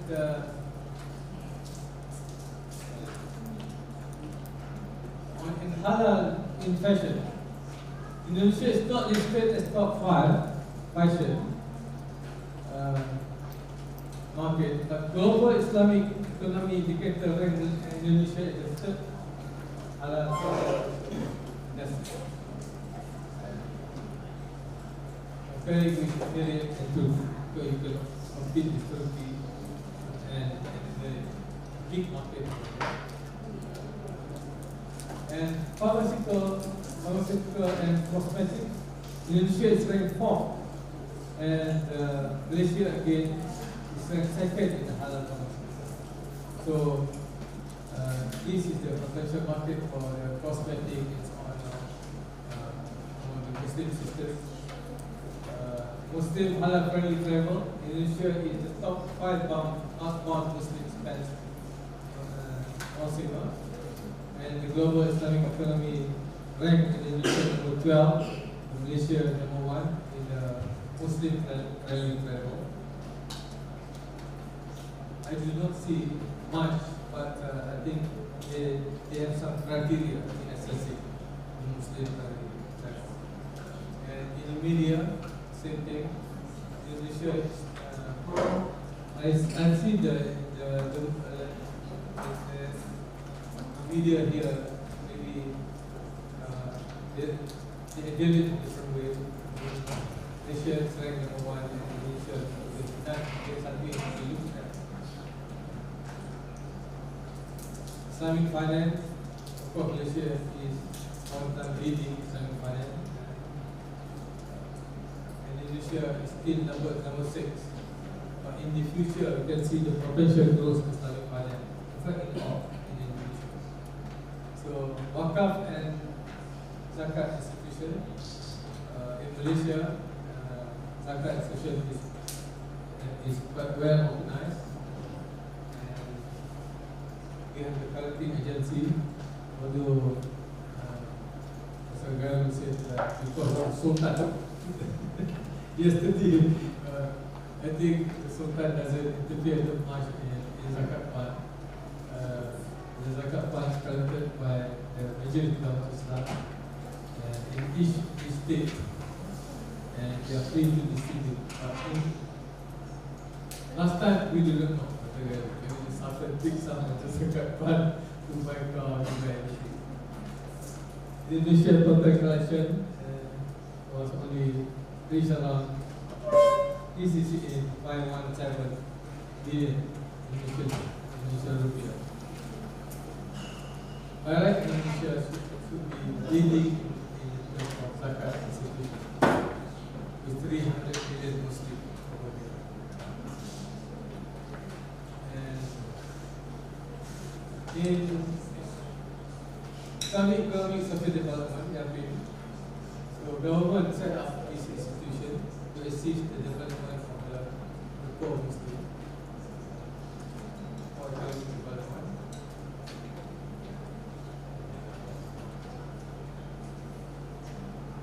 And PNB is the Islamic investment institution, is the largest Islamic institution in the country. Largest fund management company in Malaysia, with an asset under management exceeding 30 billion. So this is a successful model for moving to mainly 90% of our Muslims. Okay, how to be a leader in this new era, and we have to look at the potential. What are the potential that you can? If you go back to your country, there are so many things we are selecting as compared to what we don't have in other countries. The areas that we will do. Of course, there are many other areas that we have not mentioned. Okay? So, the future leaders, you are not going to become like all of us. We are in different generations. During our generation, we don't have the computer, all this internet and so on. To find reading material, to make photocopy, not many material in Islamic economics being created. But now, alhamdulillah, what today is written in Bangladesh, the next day you can find it. You can get it in Maldives and so on, or the country. So the trend to develop more innovative Islamic products based on IT in all disciplines. Applicable Islamic products are non-Muslim in non-Muslim countries. The product is not only just to cater for the Muslim, but we hope we do it for the whole generation. Islamic product is accepted universal, make sure our product be accepted universally, and create network. So this is the best time of people coming from different parts of the countries. Create a network that we can communicate with each other when we go back and share what we have done with all your friends. So, about our brothers in Aceh, is there anything that we can do? We can help you to do it together. So maybe you come back next year, inshallah, let's say another camp in Sabah Island, and to see what will be the progress that you have done. Okay? Islamic tourism in Sabah. Any other things? How to develop Islamic economic activities in the region? Who is going to lead? Are you prepared to lead? So let us discuss. Dr. Hafaz has taken this in academics. He will continue to lead in the field of education. How about the others? So this is for the Aceh people and for the Indonesian people and for the brothers and sisters of the Indonesian part. So with that, I leave it to you to discuss what you are going to do and to have to lead your community in the area of Islamic economy. So thank you very much.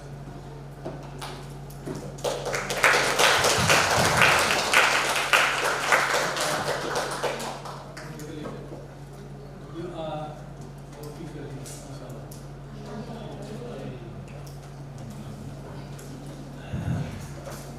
Thank you, Professor. Has given us so at least the professor already discussed us the 10 area that future economics for Muslim education, training, Islamic banking, but perhaps we will see the challenge is different with the example that has been said before. Maybe for us will come up with the new way of having knowledge and integrated with the skill. And of course, the coming challenge is quite technology. We will have Professor Sabri before, the artificial intelligence and everything. This is also one area. So anyway, I'd like to open for the floor. If there's any questions, 1, 2, 3. Okay, that's enough first. 1, 2, 3. Yeah. Please help us to have a microphone or rather here. And the next two sisters. Please mention again your name so then the professor that will be easier. Okay.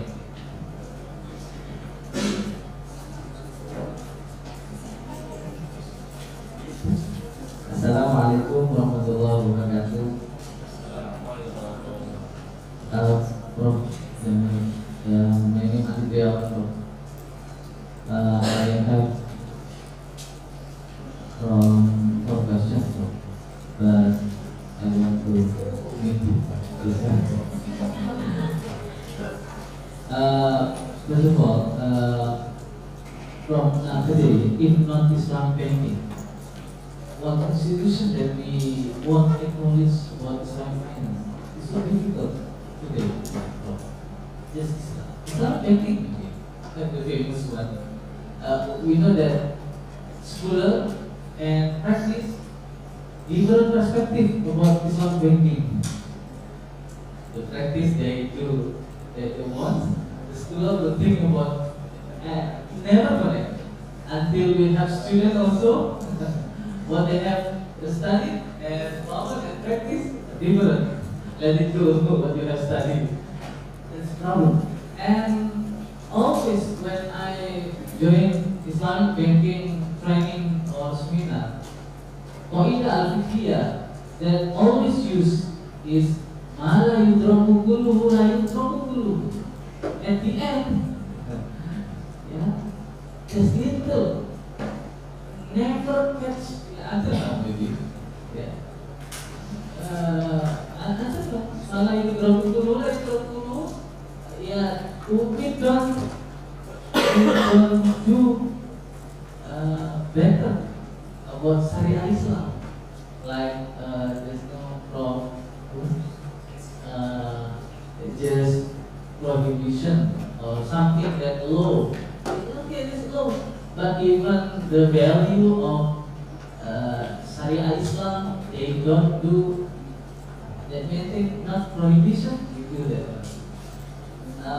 In my campus, after there is in Indonesia trading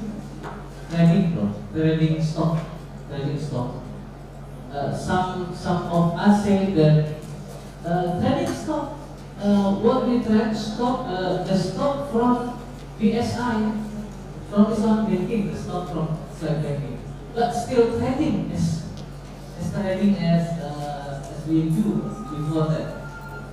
Small differences because of the stock is from a Sharia enterprise, so we can trade like other. This is the problem under no. I cannot debate. Yeah, because so like that. We know that trading stock like Al-Maisir, like Al-Maisir, that's real.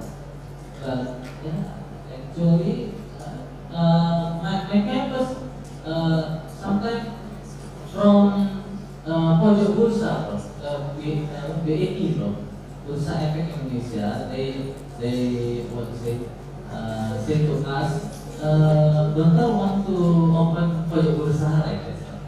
So moment we will teach about how to trade and something. We think, man, this is haram. No, we have no BSE stock and so on and so on, but still trading. This is the point. Is how we still do.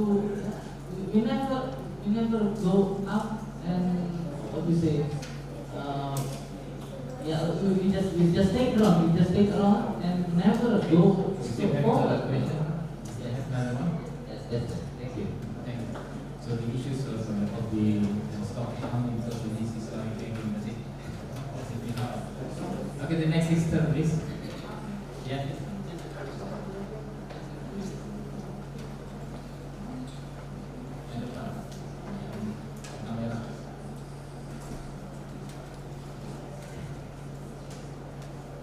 Assalamualaikum warahmatullahi. My name is Inat. I want to ask about the academic institutions, as you mentioned, these are places which are going to nurture the next generation. So in this era that we have currently, most academic institutions put an age limit for applications, and we find that most African countries, by the time they finish high school, are already in their 20s, and by the time they start going to university, they want to first be financially stable, so they will work for a few years. So it's presents the opportunities for them to go into higher learning. So from the perspective of academic institution, what's your take on that?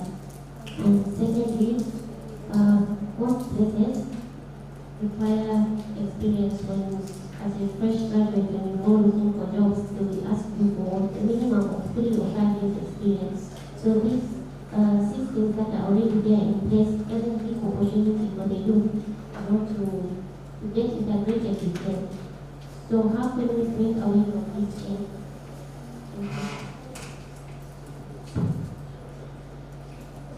Also, that's very clear to get you just make a little bit summary of the question. The first question,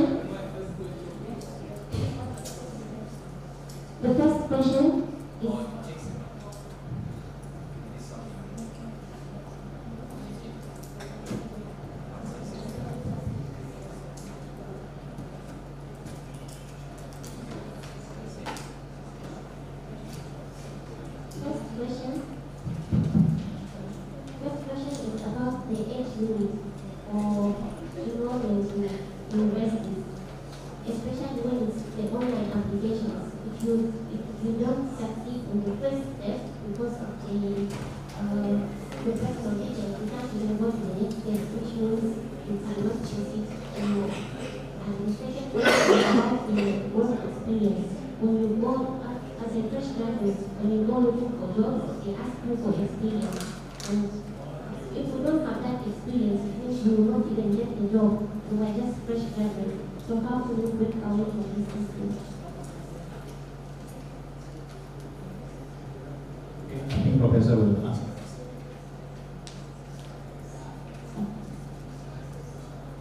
Okay, one more. Move from the system. Yeah.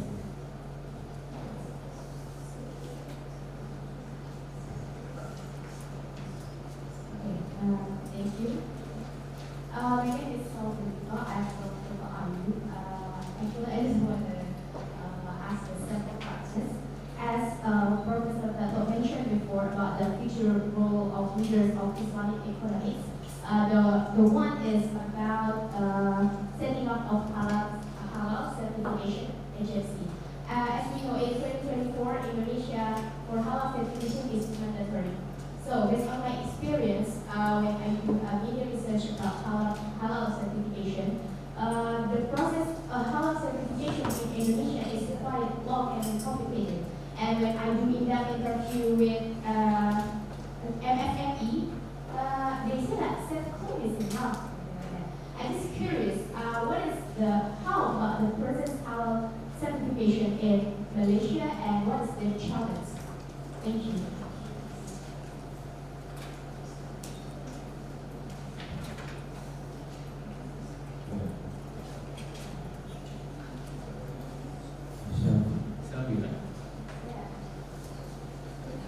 First one is Brother Ali, Andy, and then the second one is Sister Jihan.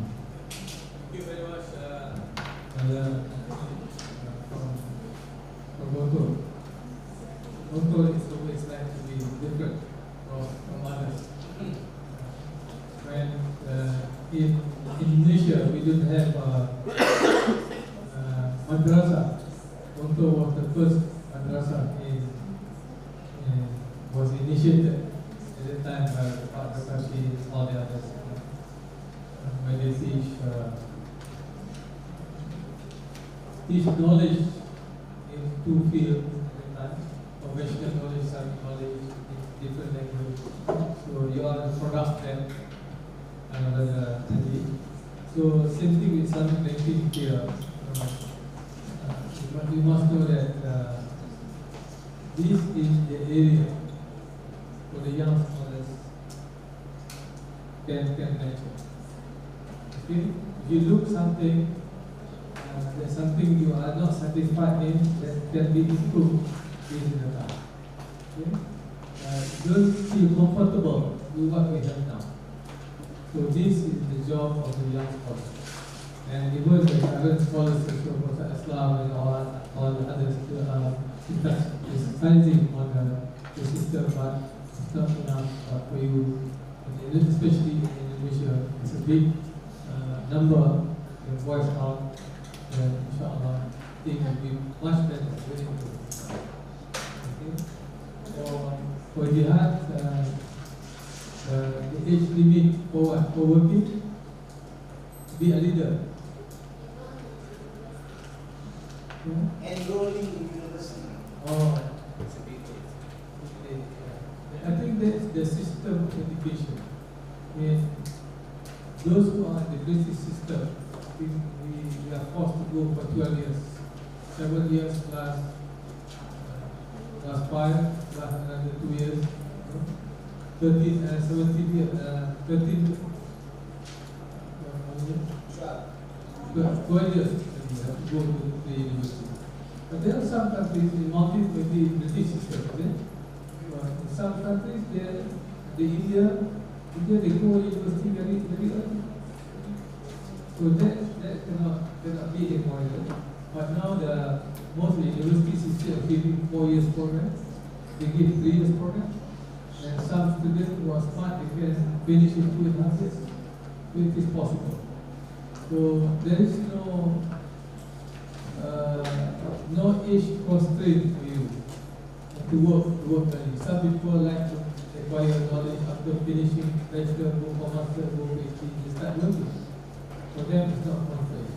But if you feel that the age is constraint, after you leave the university, you really go out and work in the area of your interest. There are a lot of jobs that you don't have to give to become Islamic economist. Right? Now, graduate in economics and work in all disciplines. Okay? So that's my feeling. And for Brother Salvi, of course, the halal certification is mandatory to get the certification. Even in all countries, but the process, it takes such a long time and very difficult. Because they have to make sure it is really the halal certificate is really genuine. Okay, otherwise, the non-Muslim will take the opportunity to buy the halal certificate for the Muslim. They go to the Muslim brothers and sisters and will submit that. But in actual fact, the halal thing is not 100% halal. So it is possible. So they make it so difficult. In Malaysia, so it's very tough. Yes. We shall continue for the next session. It is one from here, the other one from Radiju. Yeah.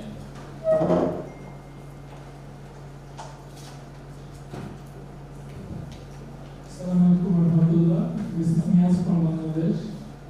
So you talked about future roles of leaders of Islamic economies, and one of the point was halal certification, developing halal certification agency or halal certification organization. So do you think in future it will be possible for anyone to develop such type of organization individually? Because every halal certification agency is supported by government at this moment. So is it possible to do it individually or from an organization level? Thank you. Okay, the next one from Medina.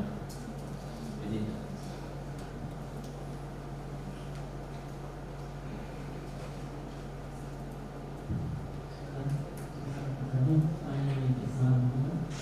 I'm from Maldives. So before let me give a little introduction, which you may not find in the definition of Maldives. In Maldives, we don't have to get halal certification, rather we have to get non-halal certification.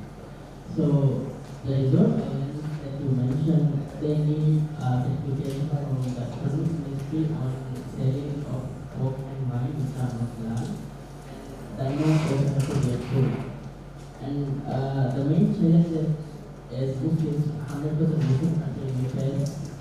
I believe which is wrong is that government impose a heavy tax on those items and other activities, but those are purified with the revenue they spend on the people. As Muslims, we are forced to use them because a lot of government expenditures like all pension, educational support and a lot of allowances are from those things.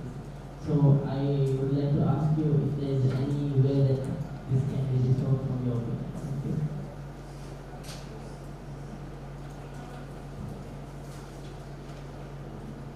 Brother from Bangladesh. Your name please? Yeah.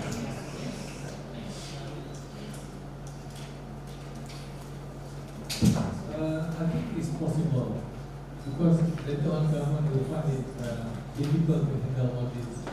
They will allow the private agencies to be registered with government. I think the situation will change. So there are a lot of complaints from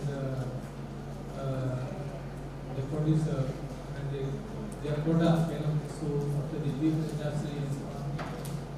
And they go through the long process to get the halal certification.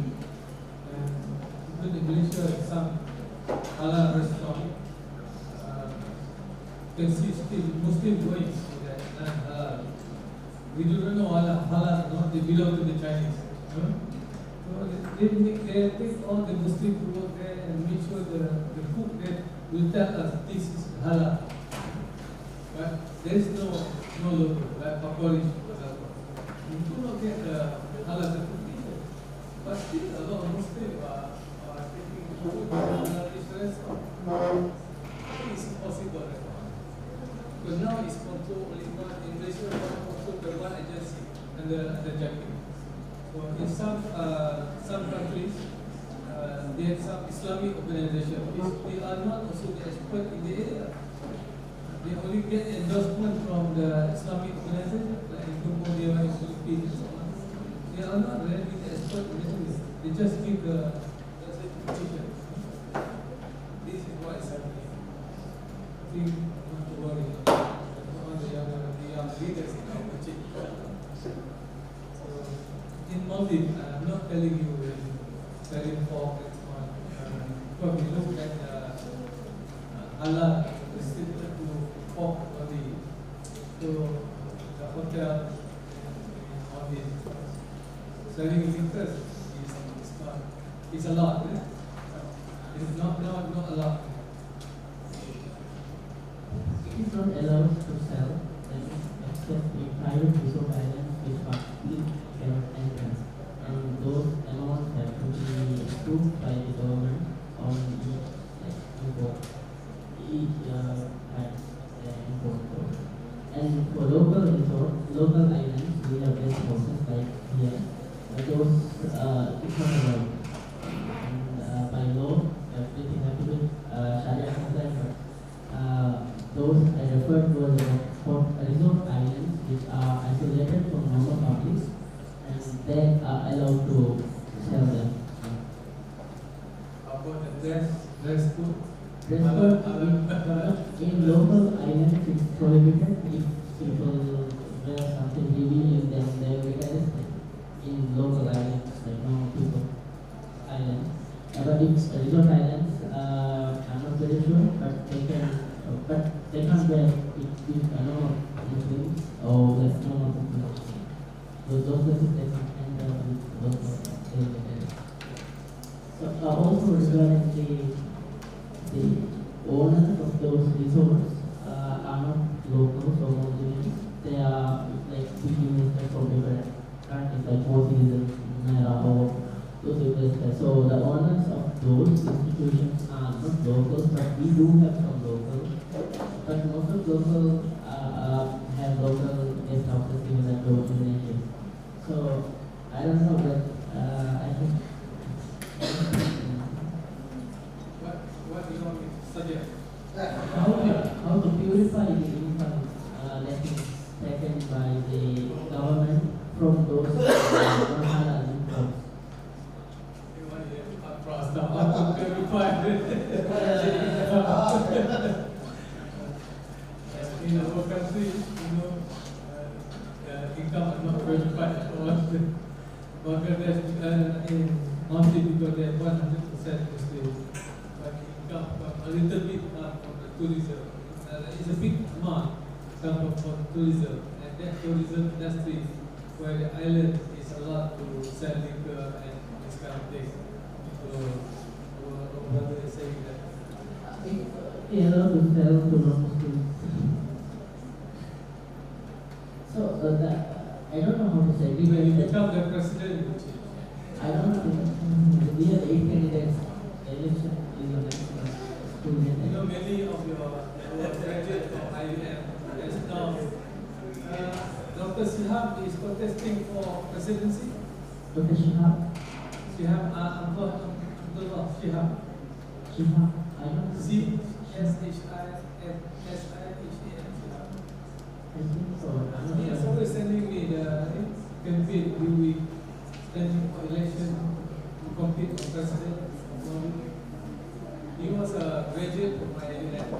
He taught at the university for a while. So before he went back to Mali.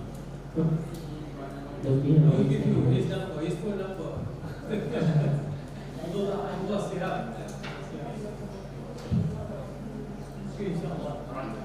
Thank you. Give a last to Professor Aslam.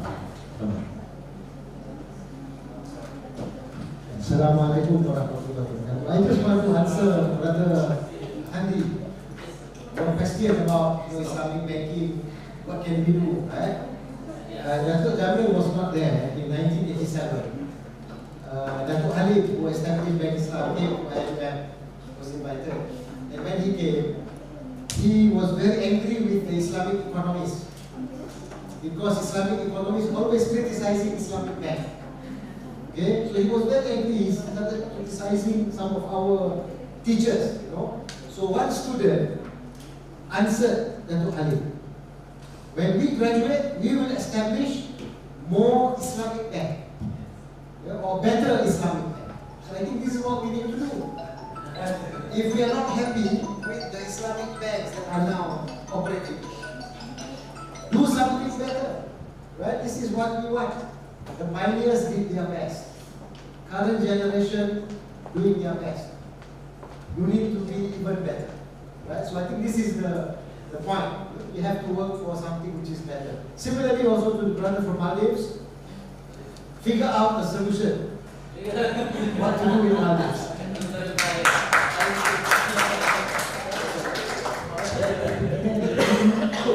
Don't be afraid to get a job in the bank. Because the effect of that, what Professor Aslam is saying, the graduate from our university find it difficult to get a job in Islamic bank. Because they will come and criticize. So finally we have so many Islamic banks in the country, not only Islamic. It's what the students said was at that time. 1987, now how many years? It's about 26 years. We have a lot of solutions, but we don't have that power. So we wait until you become power. You have power and you change. You have the potential to become the president. Yeah. So inshallah, I think the sessions should be end now. Thank you, Professor. And then also Professor Aslam already concluded that we have to become a better future generation to become a real leader in economics. So by this, I would like to thank for all of us, and we shall end our session with Assalamualaikum warahmatullahi wabarakatuh.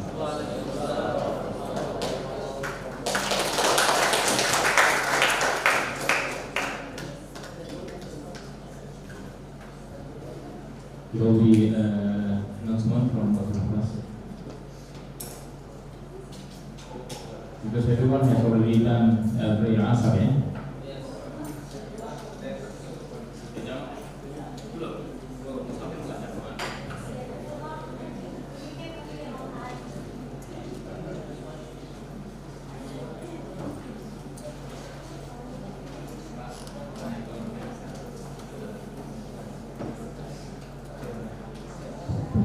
Okay, so now we'll have next session, yeah? But we need to take some break first. Okay, just break first. If you want to go, if you propose for your pray just now, you can pray now. Okay, we will pray for 15 minutes. So at 4:30, please come back, because we are still waiting for the coffee break. This is still on. Yeah. You take break and then come back at 4:30.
First, I will clarify your concept so that you can clarify to others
Satu dua tiga coba cek satu tiga cek satu dua tiga coba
cek